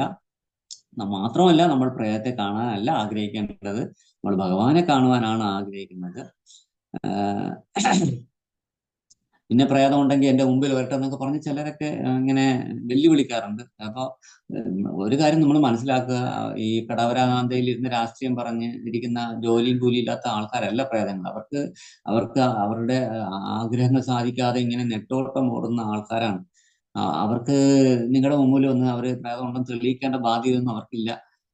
ഇതൊക്കെ യാദൃശ്യവശാൽ ചിലർക്കൊക്കെ കാണാൻ പറ്റുന്നതാണ്. ഇന്നിപ്പം വിദേശ രാജ്യങ്ങളിലൊക്കെ പ്രേതത്തെ കുറിച്ച് പഠിക്കുന്ന ശാസ്ത്ര ശാഖയും സയന്റിസ്റ്റുകളൊക്കെ ഉണ്ട്. അത് വളരെ മൈന്യൂട്ടായിട്ടുള്ള അല്ലെങ്കിൽ വളരെ നോർമൽ ചെറിയ ശബ്ദ തരംഗങ്ങളെ ഒക്കെ അല്ലെങ്കിൽ വിഷ്വലൊക്കെ കണ്ടു പിടിക്കാവുന്ന ക്യാമറകളും ടേപ്പ് റെക്കോർഡറുകളും പോലെയുള്ള സംഭവങ്ങളെല്ലാം അവര് കൊണ്ടുവന്നിട്ടുണ്ട്. അതിലൂടെ തന്നെ കണ്ടെത്തിയ വിവരങ്ങളെല്ലാം ഇന്ന് യൂട്യൂബുകളിലൊക്കെ കിട്ടും. അതുകൊണ്ട് തന്നെ ഇതിൽ സത്യമുണ്ടെന്ന് നമുക്ക് മനസ്സിലാക്കാൻ പറ്റും. എന്തായാലും മറ്റൊരു ഒരു ശരീരത്തിന് മറ്റൊരു അവസ്ഥ ഉണ്ടെന്നുള്ളത് സത്യമാണ്. അത് ഈ പറയുന്ന ശരീരം സ്വീകരിക്കുന്ന ഒരവസ്ഥയും ഉണ്ട്. അതെല്ലാം നമുക്ക് മനസ്സിലാക്കാനുള്ള സാഹചര്യങ്ങൾ ഇന്ന് ആധുനിക ലോകത്തുണ്ട്. ഈ പറയുന്ന സെൻസിറ്റീവ് ആയിട്ടുള്ള ശബ്ദങ്ങളെയും ചിത്രങ്ങളെയൊക്കെ റെക്കോർഡ് ചെയ്യുന്ന മെഷീൻസ് ഒക്കെ ഇന്ന് അമേരിക്കയിലടക്കം ഉണ്ട്. അവരുടെയൊക്കെ അനുഭവങ്ങളും ചിത്രീകരണങ്ങളൊക്കെ യൂട്യൂബിൽ കിട്ടും. പിന്നെ ഇത് കൂടാതെ പ്രേതത്തെ വെച്ച് മുതലാക്കുന്നവരും ഉണ്ട് കേട്ടോ, അതും പറയാം. കാരണം ഇല്ലാത്ത പ്രേതത്തിനെ ഉണ്ടെന്ന് വരുത്തുന്ന, ഇല്ലാത്തെന്ന് ഉദ്ദേശിക്കുന്ന ആ സ്ഥലത്തില്ലാത്ത ഒരു പ്രേതത്തിനെ ഉണ്ടെന്ന് വരുത്തുന്ന ധാരാളം പേരുണ്ട്. അങ്ങനെയുള്ള കഥകളും നമുക്ക് കേൾക്കാൻ പറ്റും. പലരെയും രാത്രിയിലൊക്കെ സ്ത്രീയുടെ വേഷം കെട്ടിച്ച് വെള്ള സാരിയൊക്കെ ഉടുപ്പിച്ച് നടു റോട്ടിൽ കൊണ്ട് നിൽക്കും. അങ്ങനെ ഈ വരുന്നവൻ പേടിച്ച് വണ്ടി കൊണ്ട് എവിടെയെങ്കിലും ഇടിച്ച് ചെതറി പിന്നെ അവനെ കൊള്ളയടിക്കുന്ന പല കഥകളും നമ്മൾ കേട്ടിട്ടുണ്ട്. ഉത്തരേന്ത്യൻ സംസ്ഥാനങ്ങളിലൊക്കെ രാത്രി യാത്ര ചെയ്യുന്നവർക്ക് ഇങ്ങനെയൊക്കെയുള്ള അനുഭവങ്ങൾ ഉണ്ടായിട്ടുള്ളതായിട്ട് ഞാൻ കേട്ടിട്ടുണ്ട്. പിന്നെ ചില വീടുകളിൽ ഈ അമ്മായിയമ്മ മരുമകൾ പോര് നടക്കുന്നിടത്ത് ഇതേ പ്രശ്നമുണ്ട്. കാരണം മരുമകൾക്ക് ഒരു സമാധാനം കൊടുക്കാത്ത ചില അമ്മായിയമ്മമാരുണ്ട്. അപ്പൊ അവരുടെ മുമ്പിൽ രക്ഷപ്പെടണമെങ്കിൽ എന്ത് ചെയ്യും? അവര് ഇങ്ങനെ എന്തെങ്കിലും ആരെങ്കിലും ബുദ്ധിയുള്ളവർ പറഞ്ഞു കൊടുക്കും, നീ ഇങ്ങനെ ഒരു അഭിനയം നടത്തിക്കൊള്ളാൻ. അങ്ങനെ പ്രേതം കയറിയതുപോലെ കയറിയിട്ട് ഈ അമ്മായിയെ കഴുത്തിന് തലമുടിക്ക് ചുറ്റിയെടുത്ത് തറയടിക്കുക, അവരെ തെറി വിളിക്കുക. അപ്പം 2-3 അനുഭവം ആകുമ്പോൾ അവര് തന്നെ പിന്നെ ഇവരെ കാര്യത്തിൽ ഇടപെടില്ല, ശല്യമില്ലാതെ ജീവിക്കാൻ, സുഖമായിട്ട് ജീവിക്കാൻ പറ്റും. അയ്യോ അവള് പ്രേതം കയറിയവളാണ്, അവളടുത്ത് പോയാൽ എന്നെ അവള് കൊല്ലും എന്നുള്ള രീതിയിൽ പിന്നെ ശല്യപ്പെടുത്താൻ വരാത്ത ഇരിക്കും. അങ്ങനെയൊക്കെ ചില മരുമക്കള്, സ്ത്രീകളായിട്ട് വരുന്ന ചില മരുമകളുമാര് ഇങ്ങനെയൊക്കെ ഇത് മുതലാക്കിയിട്ടുണ്ട്. അപ്പോൾ അങ്ങനെയുള്ള കഥകളൊക്കെ ഉണ്ട്. കാരണം ചിലയിടത്ത് അങ്ങനെയൊക്കെ നടക്കത്തുള്ളൂ. അപ്പൊ അങ്ങനെയുള്ള സംഭവങ്ങളൊക്കെ ഇവിടെ ഉണ്ട്. നമുക്ക് ഇപ്പൊ എന്ത് ചെയ്യാന്ന് പറഞ്ഞാൽ മരിച്ചവർക്ക് വേണ്ടി നമ്മൾ നന്നായിട്ട് ജപിക്കുക, ഭഗവാന്റെ നാമം കൂടുതൽ ജപിക്കുക, ഭാഗവത സപ്താഹം പോലെ 7 ദിവസം കൊണ്ട് ഭാഗവതം വായിക്കുക. അതൊക്കെ വീട്ടിൽ ചെയ്യുന്നത് വളരെ നല്ലതാണ്. കൂടുതൽ ഭഗവാനെ പിടിക്കാൻ ശ്രമിക്കുക, ഭഗവാനെ നമ്മുടെ ജീവിതത്തിന്റെ ഒരു ഭാഗമാക്കി മാറ്റുക. അതാണ് നമുക്ക് ചെയ്യാനുള്ളത്. അപ്പോൾ അതുകൊണ്ട് പിന്നെ ഈ ചിലർക്ക് ചോദിച്ചു, ഈ കരയുന്നത്, മരണം വീട്ടിൽ കരയാമോ എന്ന് എൻ്റെ അടുത്ത് ഒരാൾ ചോദിച്ചിരുന്നു. അതിന് ഇപ്പൊ നമ്മള് എത്ര പറഞ്ഞാലും സങ്കടം വന്നു കഴിഞ്ഞാൽ കരഞ്ഞു പോകും. അത് ആ അറ്റാച്ച്മെന്റ് ആണ്. ചിലര് പറയും അങ്ങനെ കരയാൻ പാടില്ല, ആ കരഞ്ഞു കഴിഞ്ഞാൽ മറ്റേ ആൾക്ക്, പോകുന്ന ആൾക്ക് സമാധാനം ഉണ്ടാവില്ല എന്നൊക്കെ പറയുന്നതുണ്ട്. പക്ഷെ എന്ത് പറഞ്ഞാലും പണ്ടത്തെ അപേക്ഷിച്ച് ഇപ്പോൾ കരച്ചിലൊക്കെ കുറവാണ്. പണ്ടൊക്കെ എനിക്ക് അറിയാം, പണ്ട് നമ്മുടെയൊക്കെ ബന്ധുക്കളിലൊക്കെ മരിക്കുമ്പോൾ ഈ സ്വന്തം ബന്ധുക്കളൊക്കെ കരഞ്ഞുകൊണ്ട് ഇങ്ങനെ കരഞ്ഞുകൊണ്ടേ വരണതാണ്. അതൊരു വല്ലാത്ത കാഴ്ച. ഇപ്പൊ അങ്ങനെയൊന്നുമില്ല. ഇപ്പം പല വീട്ടിലും പോയാൽ ചെറിയ ഇടയ്ക്കിടയ്ക്ക് ഒരു പുട്ടിന് പീരിടും പോലെ 2 കരച്ചിൽ, അത്രയാണ്. അത് കഴിയുമ്പോൾ കുറെ കഴിയുമ്പോൾ അതിൽ വീണ്ടും കുറച്ച് കഴിയുമ്പോൾ പിന്നെ 2 കരച്ചിൽ. പിന്നെ ഈ വാക്കിരിയിടുന്ന ആ ചടങ്ങ് വരുമ്പോൾ മാത്രമാണ് കരയുന്നത്. യഥാർത്ഥത്തിൽ അത് കരയാൻ പാടുണ്ടോ ഇല്ലേ എന്നുള്ളത് ഒന്ന് മനസ്സിലെ വിഷമം നമ്മൾ എത്ര തന്നെ ഇതിൽ മനസ്സിലാക്കിയാലും നമ്മൾക്ക് കരഞ്ഞു പോകുന്നുള്ളതാണ്. അപ്പൊ അതിനിങ്ങനെ വലിയ ഷോ ഒന്നും കാണിക്കേണ്ട കാര്യമില്ല, അലമുറയിട്ടൊന്നും കരയേണ്ട കാര്യമില്ല. നമ്മുടെ വിഷമം മാറ്റാം വേണ്ടി മാത്രം അത് കരഞ്ഞു തന്നെ തീർക്കുന്നത് നല്ലതാണെന്നാണ് എനിക്ക് പറയാനുള്ളത്. പിന്നെ മുസ്ലിം മതക്കാർ കരയില്ലെന്ന്, അവര് മരിച്ച കരയില്ലെന്ന് പറയും. ഈ തമിഴ്നാട്ടിലൊക്കെ പോയി കഴിഞ്ഞാൽ അവര് കരയില്ലെന്ന് മാത്രവുമല്ല, അവര് മരിച്ചു കഴിഞ്ഞപ്പോ ഇന്ന് മരിച്ചാൽ നാളെയാണ് അടക്കണമെങ്കിൽ ഇന്ന് തൊട്ട് അവിടെ കൊട്ടും വാദ്യവും ഭയങ്കര ചെണ്ടമേളവും ഒക്കെ ആയിരിക്കും, ഭയങ്കര ആഘോഷമാണ്. അത് മാത്രമല്ല, അവര് ഈ ശവത്തിനെ കുളിപ്പിച്ച് ഒരുക്കി കസേരയിൽ ഇരുത്തി മൂക്കിൽ പഞ്ഞെല്ലാം വെച്ച് എല്ലാം തലയിൽ ഒരു കെട്ടൊക്കെ കെട്ടി ഇരുത്തി പാട്ടും മേളവുമായിട്ടാണ് കൊണ്ടുപോയി അടക്കുന്നത്. അപ്പോ ഞാൻ ഇതിനെക്കുറിച്ച് ഒരാൾക്ക് ഇതുപോലെ ഇങ്ങനെ യാത്രയിൽ ഒരു മരണം നടന്ന സമയത്ത് ഒരാളിങ്ങനെ കൊണ്ടുപോയപ്പോ ഞാൻ അവിടെ ബൈക്കിൽ ഇറങ്ങിയിട്ട് ചോദിച്ചു, എന്താ ഇതിന് ഇങ്ങനെയൊക്കെ കാണിക്കണത്, നമ്മുടെ നാട്ടിലൊന്നും ഇങ്ങനെ ഇല്ലല്ലോ. അപ്പോ പുള്ളി പറഞ്ഞാല് അത് ഇങ്ങനെ ഇത്രയും കാലം അയാൾ ഇവിടെ ഭൂമിയിൽ കിടന്ന് കഷ്ടപ്പെട്ടില്ലേ, അപ്പൊ ഇനി നമ്മൾ അടിച്ചു പൊളിച്ച് അങ്ങനെ യാത്ര ആക്കണം, അയാൾ ഇനി സന്തോഷിക്കുകയാണ് ചെയ്യണത് എന്ന് പറഞ്ഞു. അപ്പൊ ഞാൻ പറഞ്ഞു, അപ്പൊ ഇത്രയും കാലം അയാൾ സൂചിച്ചില്ലേ ഇവിടെ ഭൂമിയിൽ, എല്ലാം ദുഃഖമായിരുന്നു ജീവിതം മൊത്തം. അങ്ങനെയല്ല, പൊതുവില് ദുഃഖമാണെന്നാണല്ലോ പറയുന്നത്. ഞാൻ പറഞ്ഞു ശരിയാണ്, ദുഃഖമാണ്, ദുഃഖാലയം അശാശ്വം തന്നെ. പക്ഷെ അപ്പോഴും വേറെ ചോദ്യം ഉണ്ടല്ലോ, ഇയാള് വളരെ പരിശുദ്ധനായിട്ടാണ് ജീവിച്ച, ഒരു ജീവിയെ ഉപദ്രവിക്കാതെയും സ്വന്തക്കാരെ ബന്ധുക്കളെ ഒന്നും ഉപദ്രവിക്കാതെയും ഒക്കെയാണ്, ഇറച്ചി മീനും മുട്ടയൊന്നും കഴിക്കാതെയൊക്കെയാണോ ജീവിച്ചത്? അതൊക്കെ കഴിച്ചിട്ടുണ്ട്. അപ്പൊ ഞാൻ പറഞ്ഞു, എങ്കിൽ പിന്നെ അതിന് ഇവർക്ക് ഈ നരകം ഇതൊന്നും ഇല്ലേ, സ്വർഗവും നരകമൊന്നും ഇല്ലേ, അവർക്ക് അവിടെയൊന്നും പോകേണ്ടി വരില്ലേ? അപ്പോ പുള്ളി എന്നെ ഒരു ചിറയില്, നിനക്ക് ഇയാളെ നരകത്തിൽ പറഞ്ഞയച്ചിട്ട് നിനക്ക് സമാധാനം വരുവുള്ളൂ എന്നുള്ള ഒരു മട്ടിലൊരു നോട്ടം. പിന്നെ വശക്കേടാണെന്ന് കരുതി ഞാൻ ശരിയെന്ന് പറഞ്ഞ് ഞാൻ അങ്ങ് പോയി. അപ്പോ ഇവരുടെ ചിന്ത എന്ന് പറഞ്ഞാൽ മരിച്ചു കഴിഞ്ഞാൽ പിന്നെ പുള്ളി സന്തോഷിക്കട്ടെ എന്നുള്ളതാണ്. അപ്പൊ അതുകൊണ്ട് വാടിച്ച് പൊളിച്ചാണ് ഈ ആളിനെ കൊണ്ടുപോകുന്നത്. നമ്മൾ ചില സിനിമയിലൊക്കെ കണ്ടിട്ടുണ്ട്. പിന്നെ തമിഴ്നാട്ടൊക്കെ പോയി കഴിഞ്ഞാൽ ഇത് കാണാം. ഇത് അവിടെ ഒരു അതിശയമൊന്നുമല്ല, അവിടെ ഭയങ്കര ചടങ്ങുകളൊക്കെയാണ് അവിടെ തമിഴ്നാട്ടിലെ സംബന്ധിച്ചിടത്തോളം. അപ്പോ അതുകൊണ്ട് കരയുന്നതും കരയാതിരിക്കുന്നതൊക്കെ അവരുടെ വ്യക്തിപരമായ കാര്യമാണ്. എന്തായാലും പിന്നെ പരിശുദ്ധ ഭക്തർ കരയില്ല എന്ന് പറയും. അത് എന്തുകൊണ്ടെന്ന് വെച്ചാൽ അവർക്ക് അറിയാം, അവര് പോണ എവിടെയാണ്, ഇവര് ജനന മരണ ചക്രങ്ങളൊന്നും ഇല്ലാത്ത ഭഗവാന്റെ ധാമത്തിലേക്ക് പോകുമ്പോൾ നമ്മൾ സന്തോഷിക്കുകയാണ് വേണ്ടത്. ആ രീതിയിൽ വൈഷ്ണവര് കരയില്ല എന്നും ഞാൻ കരുതും. എങ്കിൽ പോലും ചിലർക്ക് എന്തൊക്കെ പറഞ്ഞാലും മനസ്സിൽ വിഷമം താങ്ങാതെ വരുമ്പോൾ അറിയാതെ കരഞ്ഞു പോകും. അതൊരു കുറ്റമല്ല. പക്ഷെ അറിഞ്ഞ് നമുക്ക് അങ്ങനെ അങ്ങനെ അവര് പോകുന്നത് ഭഗവാന്റെ ധാമത്തിലേക്കാണ് എന്നുള്ളത് കൊണ്ട് തന്നെ അതിനെക്കുറിച്ച് ചിന്തിച്ച് വിഷമിക്കേണ്ട കാര്യമില്ല എന്നുള്ളതാണ് വൈഷ്ണവ സങ്കല്പം. പിന്നെ എന്താണ്, ആ ദിവസം നമ്മൾ കൂടുതൽ നാമം ജപിക്കണം. അവിടെ ഭഗവാന്റെ ഹരിനാമം ഉറക്കെ സങ്കീർത്തനം ചെയ്യണം, ഭാഗവതം പാരായണം ചെയ്യണം. പിന്നെന്താണ്, എല്ലാവർക്കും അന്നദാനം, പ്രസാദം, ഭഗവത് പ്രസാദം വിതരണം ചെയ്യണം. ഈ ആത്മാവിന്റെ ഈ സംസ്കാരം കഴിഞ്ഞ ആ അസ്ഥിയെല്ലാം പുണ്യതീർത്ഥങ്ങളിൽ കൊണ്ടുപോയി ഒഴുക്കണം. അവർക്ക് വേണ്ടി ഭഗവാന്റെ ധാമത്തൊക്കെ പൂജകളൊക്കെ കഴിപ്പിക്കണം. ഇങ്ങനെയൊക്കെ ഉള്ള കാര്യങ്ങൾ ചെയ്യണം നമ്മൾ. അല്ലാതെ ആ വീടുകളിൽ ഈ പറഞ്ഞ ആൾക്കാർ വന്നിരുന്ന് രാഷ്ട്രീയം പറയുന്നതും അതൊന്നും ആയിരിക്കരുത്. നമ്മുടെ ചർച്ച മൊത്തം ആധ്യാത്മികമായ കാര്യങ്ങളിലായിരിക്കണം.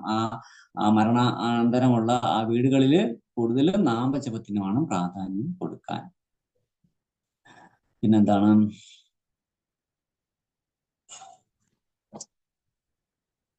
പിന്നെ ഗരുഡപുരാണത്തിൽ പറയുന്നത് സന്താന ലബ്ധിക്കായിട്ട് ഉള്ള കാര്യങ്ങളൊക്കെ പറയുന്നുണ്ട്. അപ്പൊ അതെങ്ങനെയാണെന്ന് വെച്ചാൽ സ്ത്രീകള് മെൻസസ് പീരീഡ് സമയത്ത് ബന്ധപ്പെടാൻ പാടില്ല. അത് 8-ാം ദിവസം കഴിഞ്ഞ് വേണം ശരിക്കും ബന്ധപ്പെടാൻ പാടുള്ളൂ. ഈ 4 ദിവസം വരെ ഉറപ്പായിട്ടും പാടില്ല. 4 ദിവസത്തിന് ശേഷം ബന്ധപ്പെട്ടാൽ പോലും അത് ആ കുട്ടി പോലും നല്ല ഒരു സ്വഭാവത്തോടു കൂടി പിറക്കില്ലെന്നാണ് പറയുന്നത്. 8-ാം ദിവസം രാത്രി ഗർഭധാനം നടന്നാൽ ഉത്തമനായ പുത്രനെ ലഭിക്കുമെന്ന് പറയുന്നു. 6, 8, 10, 12 ദിവസങ്ങളിൽ ബന്ധപ്പെട്ടാൽ പുത്രന്മാരും നല്ല പുത്രന്മാരും 5, 7, 9, 11, 13, 15 ദിവസങ്ങളിൽ ആണെങ്കിൽ പെൺപ്രജകളും ലഭിക്കാനാണ് സാധ്യതയെന്ന് പറയുന്നു. പിന്നെ നല്ല കുട്ടികൾ, പ്രത്യേകിച്ച് ഭക്തന്മാരെ, നല്ല സ്വഭാവമൊക്കെ ഉള്ള കുട്ടികൾ ജനിക്കാൻ ആഗ്രഹിക്കുന്ന സ്ത്രീകള് ബന്ധപ്പെടുന്നതിന് മുന്നേ ഇത് ഋതുകാലം ആ സമയത്തെ മധുരപലഹാരങ്ങള്, സന്തോഷകരമായ വാർത്തകള്, ഭാഗവതം, ഭഗവത്ഗീത തുടങ്ങിയുള്ള ഗ്രന്ഥങ്ങളുടെ പാരായണം, ഇതൊക്കെ നേടി എന്ന് പറഞ്ഞാൽ മനസ്സിനും ശരീരത്തിനും വളരെ നല്ല സാത്വികമായ ഒരു തലത്തിലേക്ക് അവര് എത്തണം. അതിനു വേണ്ടി ഇതൊക്കെ ചെയ്യണം. തീക്ഷ്ണമായ ആഹാരങ്ങൾ ഒഴിവാക്കണം. മോശമായ ചിന്തകൾ, ഒരു ജീവിയെ പോലും, ഒരു ഉറുമ്പിനെ പോലും കൊല്ലാണ്ടിരിക്കുക. ഇങ്ങനെയൊക്കെ ഉള്ള കാര്യങ്ങളിലൂടെ നോൺ വെജിറ്റേറിയൻ ഫുഡൊക്കെ ആ സമയത്ത് ഒരു പുത്രന്റെ ഒരു ജനനത്തിന് ആഗ്രഹിക്കുന്ന സമയത്ത് ഇതൊക്കെ ഒഴിവാക്കണം. അതുവഴി നല്ല സുയോഗ്യമായ ഒരു ഗർഭധാനവും നല്ല ശരീരവുമുള്ള ഒരു കുഞ്ഞുമൊക്കെ ലഭിക്കും. കാരണം അമ്മയുടെ ബോധം എങ്ങനെ ഇരിക്കും അതിനനുസരിച്ചായിരിക്കും മക്കളുടെ പിറവി. ഗർഭാശയത്തിൽ കഴിയുന്ന ശിശുവിന് അമ്മയുടെ മാനസികാവസ്ഥയിൽ നിന്ന് രൂപപ്പെട്ട സ്വഭാവം തന്നെയായിരിക്കും ഉണ്ടാകുന്നത്. ആ സമയത്ത് അമ്മയ്ക്ക് അമിതമായ ദേഷ്യവും വേദനകളും വിഷമങ്ങളും ഒന്നും ഉണ്ടാകാൻ പാടില്ല. അത് കുട്ടിയുടെ വളർച്ചയെയും കുട്ടിയുടെ സ്വഭാവത്തെയും കുട്ടിയുടെ നിറത്തെയും ഒക്കെ സ്വാധീനിക്കും. അപ്പോൾ എല്ലാം അമ്മയുടെ മാനസിക ശാരീരിക അവസ്ഥ ബന്ധപ്പെട്ടാണ് കുട്ടിയുടെ എല്ലാം ലഭിക്കുന്നത്. അപ്പോൾ കഴിയുന്നതും ഗർഭിണി ആയിരിക്കുന്ന സമയത്തിൽ സാത്വികമായിട്ടുള്ള കാര്യങ്ങളെ കുറിച്ച് ചിന്തിക്കാനും മനസ്സിലാക്കാനും ജീവിതം തന്നെ അങ്ങനെ ചിട്ടപ്പെടുത്താനൊക്കെ ശ്രമിക്കണം. അല്ലാത്ത സമയത്തും അങ്ങനെ തന്നെ ആവണം. കുറഞ്ഞ പക്ഷം ഗർഭിണി ആയിരിക്കുന്ന സമയത്തെങ്കിലും നല്ല കാര്യങ്ങളെ കുറിച്ച് ചിന്തിക്കുക, നല്ല രീതിയിൽ ഉള്ള ഭഗവാനുമായി ബന്ധപ്പെട്ട കാര്യങ്ങളൊക്കെ വായിക്കാനും മനസ്സിലാക്കാൻ ശ്രമിക്കുക, കൂടുതൽ ജപിക്കാൻ ശ്രമിക്കുക. ഇങ്ങനെയൊക്കെയുള്ള കാര്യങ്ങൾ ആണ് ഈ പറയുന്ന ഗരുഡപുരാണത്തിൽ പറഞ്ഞത്. പിന്നെ പുരുഷാർത്ഥം എന്ന് പറയുമ്പോൾ ധർമ്മം, അർത്ഥം, കാമം, മോക്ഷം. എന്താണ് ഇത് പുരുഷാർത്ഥത്തിന്റെ ഇതെന്ന് വെച്ചാല് മാന്യമായ അല്ലെങ്കിൽ ധർമ്മമാർഗത്തിലൂടെ അർത്ഥം എന്ന് പറഞ്ഞാൽ പണം ഉണ്ടാക്കുക.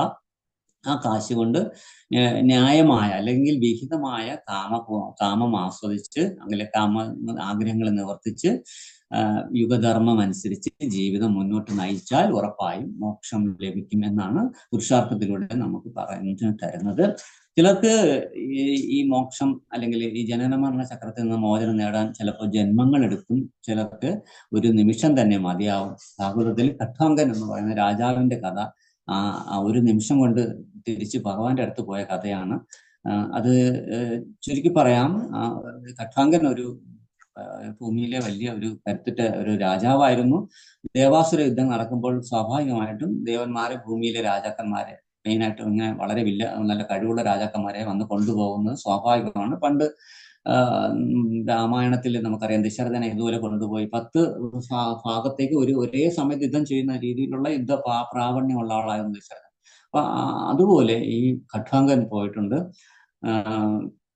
അപ്പൊ അങ്ങനെ അദ്ദേഹം പോയ സമയത്ത് അവിടെ ചെന്ന് യുദ്ധം ചെയ്തു. യുദ്ധത്തില് ദേവന്മാരെ ജയിച്ചു. അപ്പൊ ദേവന്മാർക്ക് വളരെ സന്തോഷമായി. അപ്പോ എന്തെങ്കിലും ഒരു വരം ചോദിച്ചോളാൻ പറയുമ്പോൾ ഇദ്ദേഹം പറയും, എനിക്ക് വരമൊന്നും വേണ്ട, സന്തോഷമായി, ഞാൻ തിരിച്ചു പോട്ടെ. അപ്പം ഇല്ല, എന്തെങ്കിലും വരം ചോദിച്ചോളൂ എന്ന് ചോദിക്കുമ്പോൾ, ശരി എന്നാ ഞാൻ ഇത്രയും കാലം ഞാൻ ജനങ്ങളെ പ്രജകളെ സേവിച്ചു ജീവിച്ചു, പക്ഷെ എനിക്ക് വേണ്ടി ഞാൻ ഒന്നും ചെയ്തില്ല, എനിക്കിനി എന്തെങ്കിലും എന്റെ മോക്ഷത്തിലേക്ക് വേണ്ടി എന്തെങ്കിലും ചെയ്യണം, അതിന് എനിക്ക് എന്താണ് മരണം എന്ന് അറിയാമോ എന്നൊന്ന് ചോദിച്ചു. അപ്പൊ അവര് കണക്കൂട്ടിയിട്ട് പറഞ്ഞു, അയ്യോ നിങ്ങൾക്ക് മരണം എത്തിപ്പോയി, വളരെ കുറച്ച് സെക്കൻഡുകളെ ഉള്ളൂ ഇനി നിങ്ങൾ മരിക്കാനായിട്ട്. അയ്യോ ഞാൻ എന്റെ മോക്ഷത്തിനായിട്ട് ഞാൻ ഒന്നും ചെയ്തില്ലല്ലോ എന്ന് പറയുമ്പോൾ, പേടിക്കണ്ട, വിഷമിക്കണ്ട, ഇവിടെ തന്നെ ഇരുന്ന് നിങ്ങൾ ഭഗവാനെ ചിന്തിച്ചുകൊണ്ടിരുന്നോളം പറയും. അങ്ങനെ ഭഗവാൻ അപ്പടി തന്നെ എല്ലാം വിട്ടെറിഞ്ഞ് എല്ലാം മറന്ന് അവിടെ ഇരുന്ന് ഭഗവാനെ തന്നെ ചിന്തിച്ചുകൊണ്ട് മരിച്ചു, ഭഗവാന്റെ ധാമത്തിലേക്ക് പോയി. ആ കഥയാണ് ഖഡ്വാങ്കന്റെ കഥ. അപ്പൊ ഇത് നമ്മുടെ എന്താ പറയാ, നമ്മുടെ കർമ്മവും നമ്മുടെ ചിന്തകളും ഒക്കെ സ്വാധീനിക്കുന്നതാണ് ഈ മോക്ഷം, അല്ലെങ്കിൽ ജനന ചക്രത്തിൽ നിന്നുള്ള മോചനം. അപ്പോ വൃദ്ധാവസ്ഥയും രോഗങ്ങളും ആപത്തുകളും നമ്മെ വന്ന് പിടികൂടുന്നതിന് മുമ്പ് തന്നെ നാം ഭക്തിപരിതമായ ഭഗവത് സേവയും കൂടുതൽ നാമജപവും അടക്കമുള്ള ശ്രേയസ്കരങ്ങളായ കർമ്മങ്ങൾ ചെയ്യണം.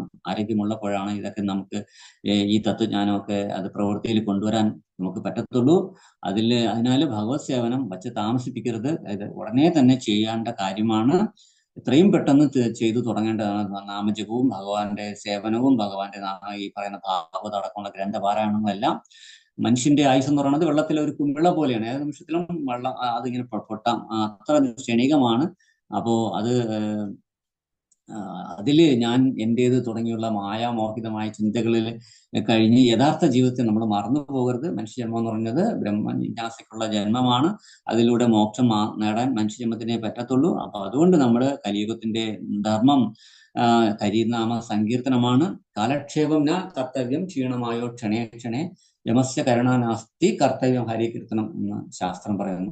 കാലക്ഷേപം എന്ന കർത്തവ്യം, നമ്മുടെ എങ്ങനെയെങ്കിലും ഭൗതികമായ സന്തോഷത്തിൽ ജീവിക്കുന്നതല്ല നമ്മുടെ കർത്തവ്യം. ക്ഷീണമായോ ക്ഷണേ ക്ഷണേ, ഓരോ നിമിഷങ്ങളും നമ്മുടെ ആയുസ് കുറഞ്ഞുകൊണ്ടിരിക്കുന്നു. യമസ്യ കരുണാനാസ്തി, യമദേവന് കാരുണ്യമൊന്നുമില്ല. കർത്തവ്യം ഹരികീർത്തനം, അതുകൊണ്ട് നമ്മുടെ യഥാർത്ഥ കർത്തവ്യം ഹരികീർത്തനമാണ്, ഭഗവാന്റെ നാമജപമാണ്. അപ്പൊ നാമജപത്തിന് അത്ര അധികം പ്രാധാന്യമുണ്ട്. എല്ലാവരും വളരെ ശ്രദ്ധയോടെ ഭക്തിയോടെ വിശ്വാസത്തോടു കൂടി എത്രയും വേഗം ജപിക്കാൻ തുടങ്ങിയിട്ടില്ലാത്തവർ ജപിച്ചുകൊണ്ടിരിക്കുന്നവരെ വളരെയധികം സൂക്ഷ്മമായിട്ടും ശ്രദ്ധയോടുകൂടി ഉറക്കെ ജപിക്കുക.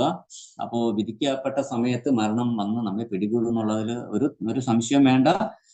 അപ്പൊ ആ സമയത്ത് നമ്മൾ അത് ചെയ്തില്ല ഇത് ചെയ്തില്ല എന്നൊന്നും പറഞ്ഞ് വിഷമിച്ചിട്ട് കാര്യവുമില്ല. ലൗകികമായ എല്ലാറ്റിനോടുമുള്ള അമിതമായ ആഗ്രഹം അല്ലെങ്കിൽ അറ്റാച്ച്മെന്റ് ഒക്കെ അതൊക്കെ കുറേശ്ശെ നമ്മൾ ഉപേക്ഷിക്കണം. ഭാര്യ, മക്കള്, കുടുംബം എന്ന് പറഞ്ഞുകൊണ്ട് എല്ലാത്തിനും കളഞ്ഞിട്ട് പോകണമെന്നല്ല പറയുന്നത്. ഇതൊക്കെ ഈ ജന്മത്ത് എനിക്കുണ്ട്, കഴിഞ്ഞ ജന്മത്ത് ഇതുപോലെ ഉണ്ടായിരുന്നു. പക്ഷെ ഇതിനേക്കാൾ ഒരു പ്രധാന പോയിന്റ് എന്ന് പറയുന്നത് മനുഷ്യജന്മത്തിലൂടെ നമ്മൾ ഭഗവാനെ മനസ്സിലാക്കി ഭഗവാന്റെ അടുത്ത് പോകലാണ്. അപ്പൊ അതിന് ഇവരെയെല്ലാം നിലനിർത്തിക്കൊണ്ട് തന്നെ, ഇവരെല്ലാം സന്തോഷിപ്പിച്ചുകൊണ്ട് തന്നെ നമുക്ക് കൃഷ്ണാബോധം, ഭഗവാനെ അവിടെ വീട്ടിലേക്ക് കൊണ്ടുവന്ന് ഭഗവാനെ സെൻട്രൽ നിർത്തിക്കൊണ്ട് ഹരേ കൃഷ്ണ നിങ്ങള് നല്ലവണ്ണം നാമം ജപിക്കുക. വീട് തന്നെ ആശ്രമമാക്കി മാറ്റാൻ പറ്റും. അപ്പൊ അതിന് നമ്മൾ സഹകരിക്കുന്ന പത്നിയും സഹകരിക്കുന്ന ഭർത്താവും മക്കളൊക്കെ ഉണ്ടാകണം. അത് കുറച്ചൊക്കെ നമ്മുടെ കർമ്മത്തെ ആസ്പദമാക്കി ആയിരിക്കും ഇരിക്കുന്നത്. കുറെയൊക്കെ നമ്മൾ അവരെ ബോധവൽക്കരിച്ചും ഭഗവത് പ്രസാദം കൊടുത്തും ഒക്കെ പറഞ്ഞ് മനസ്സിലാക്കിയാൽ മാറും. ഇപ്പൊ നമ്മൾ ജടയും മാൻതോലും ഒക്കെ ധരിച്ചത് കൊണ്ടോ വലിയ തിലകം അണിഞ്ഞത് കൊണ്ടോ ഒന്നും ഒരാൾ വലിയ ഭക്തനാകില്ല. മനസ്സ് പരിശുദ്ധമാകണം. ചിന്തകള് ഭക്തിയാകണം, ഭക്തിയിൽ നിൽക്കണം. ആ ചിന്തകളാണ് നമ്മുടെ എവിടെ പോകണം, എങ്ങോട്ട് പോകണം, എങ്ങനെ പോകണം എന്നൊക്കെ തീരുമാനിക്കുന്നത്. നമ്മുടെ മരണസമയത്ത് നമ്മൾ എന്തിനെ കുറിച്ച് ചിന്തിക്കുന്നു അതായി തീരുന്നു. അപ്പൊ ഈ പറയുന്ന ജപവും മറ്റു കാര്യങ്ങളെല്ലാം ആ അവസാന നിമിഷത്തെ പരീക്ഷയ്ക്ക് മാർക്കിടലാണ്. അപ്പൊ അവിടെ നമ്മൾ ഭഗവാനെ മറക്കാതെ ഭഗവാനെ ഓർക്കാൻ, ഭഗവാന്റെ നാമം ജപിക്കാനുള്ള ആ ഒരു സാഹചര്യം നമുക്കുണ്ടാകണം. അതിന് വേണ്ടിയുള്ള പഠനമാണ് ഇപ്പൊ നമ്മൾ ചെയ്യേണ്ടത്. അപ്പോ ഇപ്പൊ എല്ലാവർക്കും അറിയാം മനുഷ്യജന്മം ദുർലഭമാണ്. അത് തന്നെ ഇപ്പൊ നമ്മളിപ്പോ ഭാരതഖണ്ഡത്തിൽ ജനിച്ചുകൊണ്ട് ഇതൊക്കെ അറിയാൻ പറ്റി. ഇപ്പോഴത്തെ ഹരേകൃഷ്ണ പ്രസ്ഥാനമൊക്കെ വന്നതിന് ശേഷം ഇപ്പം ഒരുവിധം എല്ലാ രാജ്യങ്ങളിലും ഇസ്കോണൊക്കെ ഉണ്ട്. അതുകൊണ്ട് തന്നെ കുറെ മാറ്റമുണ്ട്. പണ്ടൊക്കെ അങ്ങനെയല്ല. ഈ യഥാർത്ഥ മോക്ഷമാർഗം ഭാരതഭൂമിയിലുള്ളവർക്ക് മാത്രം. കാരണം മറ്റുള്ള സെമിറ്റിക് മതങ്ങളിലെല്ലാം സ്വർഗ്ഗലോകം വരെ മാത്രമേ പറയുന്നുള്ളൂ. അവർക്ക് മോക്ഷമില്ല. അവർക്ക് പുണ്യം ചെയ്താൽ സ്വർഗത്തിൽ, പാപം ചെയ്ത നരകത്തിൽ, അത്ര തന്നെ. അവിടെ കൊണ്ട് തീരുന്നു. നമുക്കും സ്വർഗത്തെ കുറിച്ച് പറയുന്നുണ്ട്. പക്ഷെ നമുക്കറിയാം സ്വർഗം എന്ന് പറയുന്നത് ഭൗതിക ലോകത്തിന്റെ പാർട്ടാണ്. ക്ഷീണേ പുണ്യം മർത്യലോകം വിശന്തി. നമ്മൾ തിരിച്ച് ഭൂമിയിൽ പുണ്യകർമ്മം തീരുമ്പോൾ നമ്മൾ ഇനി പോരും എന്ന് നമുക്കറിയാം. അതുകൊണ്ട് നമ്മൾ ബുദ്ധിയുള്ളവര് മോക്ഷത്തിലേക്കാണ്, സുഹൃതം ചെയ്ത് മോക്ഷത്തിലേക്കാണ് പോകാൻ ശ്രമിക്കേണ്ടത്. അപ്പോ എല്ലാവരും നമ്മുടെ ഗ്രൂപ്പിലുള്ള എല്ലാവരും ഒരു പരമ്പരയിൽപ്പെട്ട ഗുരുവിനെ സ്വീകരിക്കണം. ശരിക്കും ഗുരു എന്ന് പറയുന്നത് അരയന്നത്തിനെ പോലെയാണ്. അങ്ങനെയാണ് പാലും വെള്ളവും വേർതിരിച്ചെടുക്കാനും അതും മറ്റുള്ളവർക്ക് കൊടുക്കാനും കഴിവുള്ള ആളിനെ പോലെയുള്ള അരയന്നം പോലെയാണ് ഗുരു എന്ന് പറയുന്നത്. അദ്ദേഹത്തിന് യഥാർത്ഥ ജ്ഞാനം നേടിയ വിശിഷ്ടനായ ഗുരുവാണ് ഈ പരമ്പരയിൽ വരുന്നത്. അപ്പൊ അവരിൽ നിന്നും നമുക്ക് ജനന മരണചക്രത്തിൽ നിന്നുള്ള മോചനം അല്ലെങ്കിൽ മുക്തി അല്ലെങ്കിൽ മോക്ഷത്തിലേക്ക് നമ്മളെ നയിക്കാൻ പറ്റും. അപ്പൊ ഗുരുവിനെ സ്വീകരിക്കേണ്ടതായ ചടങ്ങുകളിലേക്ക് നമ്മൾ കടക്കണം. എല്ലാവരും, ഈ ഗ്രൂപ്പിലുള്ള എല്ലാവരും അതിനും കൂടി ശ്രമിക്കണം. പിന്നെ എന്താണ്, മോക്ഷത്തിനും ബന്ധനത്തിനും എല്ലാം എന്റേത് എന്നുള്ള ആ ചിന്തകളാണ് പ്രധാനമായിട്ടും വരുന്നത്. അപ്പൊ അതുകൊണ്ട് ആ ചിന്തകളൊക്കെ കുറച്ചൊക്കെ വിട്ടുകൊടുക്കാനുള്ള ഒരു മനോഭാവം നമുക്കുണ്ടാകണം. ദാനധർമ്മങ്ങള്, ഭക്തിയുടെ ഭരിതമായ സേവനങ്ങൾക്കൊക്കെ പൈസകൾ നമ്മൾ ഉപയോഗിക്കണം. എല്ലാം മക്കൾക്ക് വേണ്ടി എന്നുള്ള രീതിയിലുള്ള ചിന്തകളൊക്കെ കുറെയൊക്കെ മാറ്റണം. കുറെ നമുക്ക് വേണ്ടി എന്ന് പറഞ്ഞാല് എന്റെ ആധ്യാത്മിക പുരോഗതിക്ക് വേണ്ടി എന്നുള്ള ചിന്തയും കൊണ്ടുവരണം. അങ്ങനെ ബോധമണ്ഡലത്തിലേക്ക് ഭഗവാനെ കൊണ്ടുവന്നു കഴിഞ്ഞാല് മരണവേളയിൽ നമുക്ക് ഭഗവാനെ ചിന്തിച്ചുകൊണ്ട് നമുക്ക് മരിക്കാനും അതുവഴി തന്നെ നമുക്ക് ജനന മരണചക്രത്തിൽ നിന്ന് മോചനം നേടാനൊക്കെ കഴിയും. അപ്പോൾ സമയം ഏകദേശം ആയി.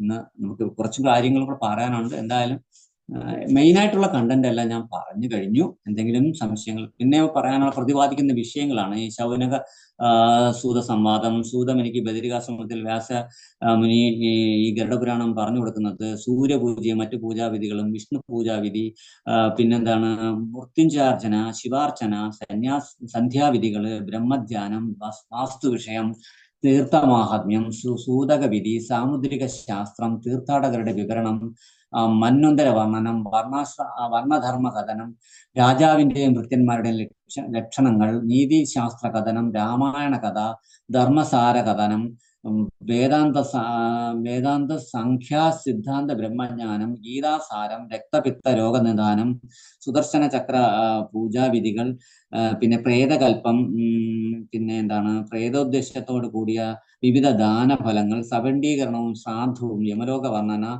ധർമാധർമ്മ ലക്ഷണങ്ങൾ, ഇങ്ങനെ ഏകദേശം 26-27ഓളം വിഷയങ്ങൾ ആണ് ഈ ഗരുഡപുരാണത്തിൽ പ്രതിപാദിക്കുന്നത്. അതിന്റെ മെയിൻ കണ്ടന്റ് എന്ന് പറയുന്നത് ഈ പറയുന്ന ആഫ്റ്റർ ഡെത്ത്, മരണത്തിന് ശേഷം ഒരു ആത്മാവിന് സംഭവിക്കുന്ന മാറ്റങ്ങൾ, സ്വീകരിക്കുന്ന ശരീരങ്ങൾ, അത് കഴിഞ്ഞ് നടക്കുന്ന സംഭവങ്ങൾ, ഇതൊക്കെയാണ്.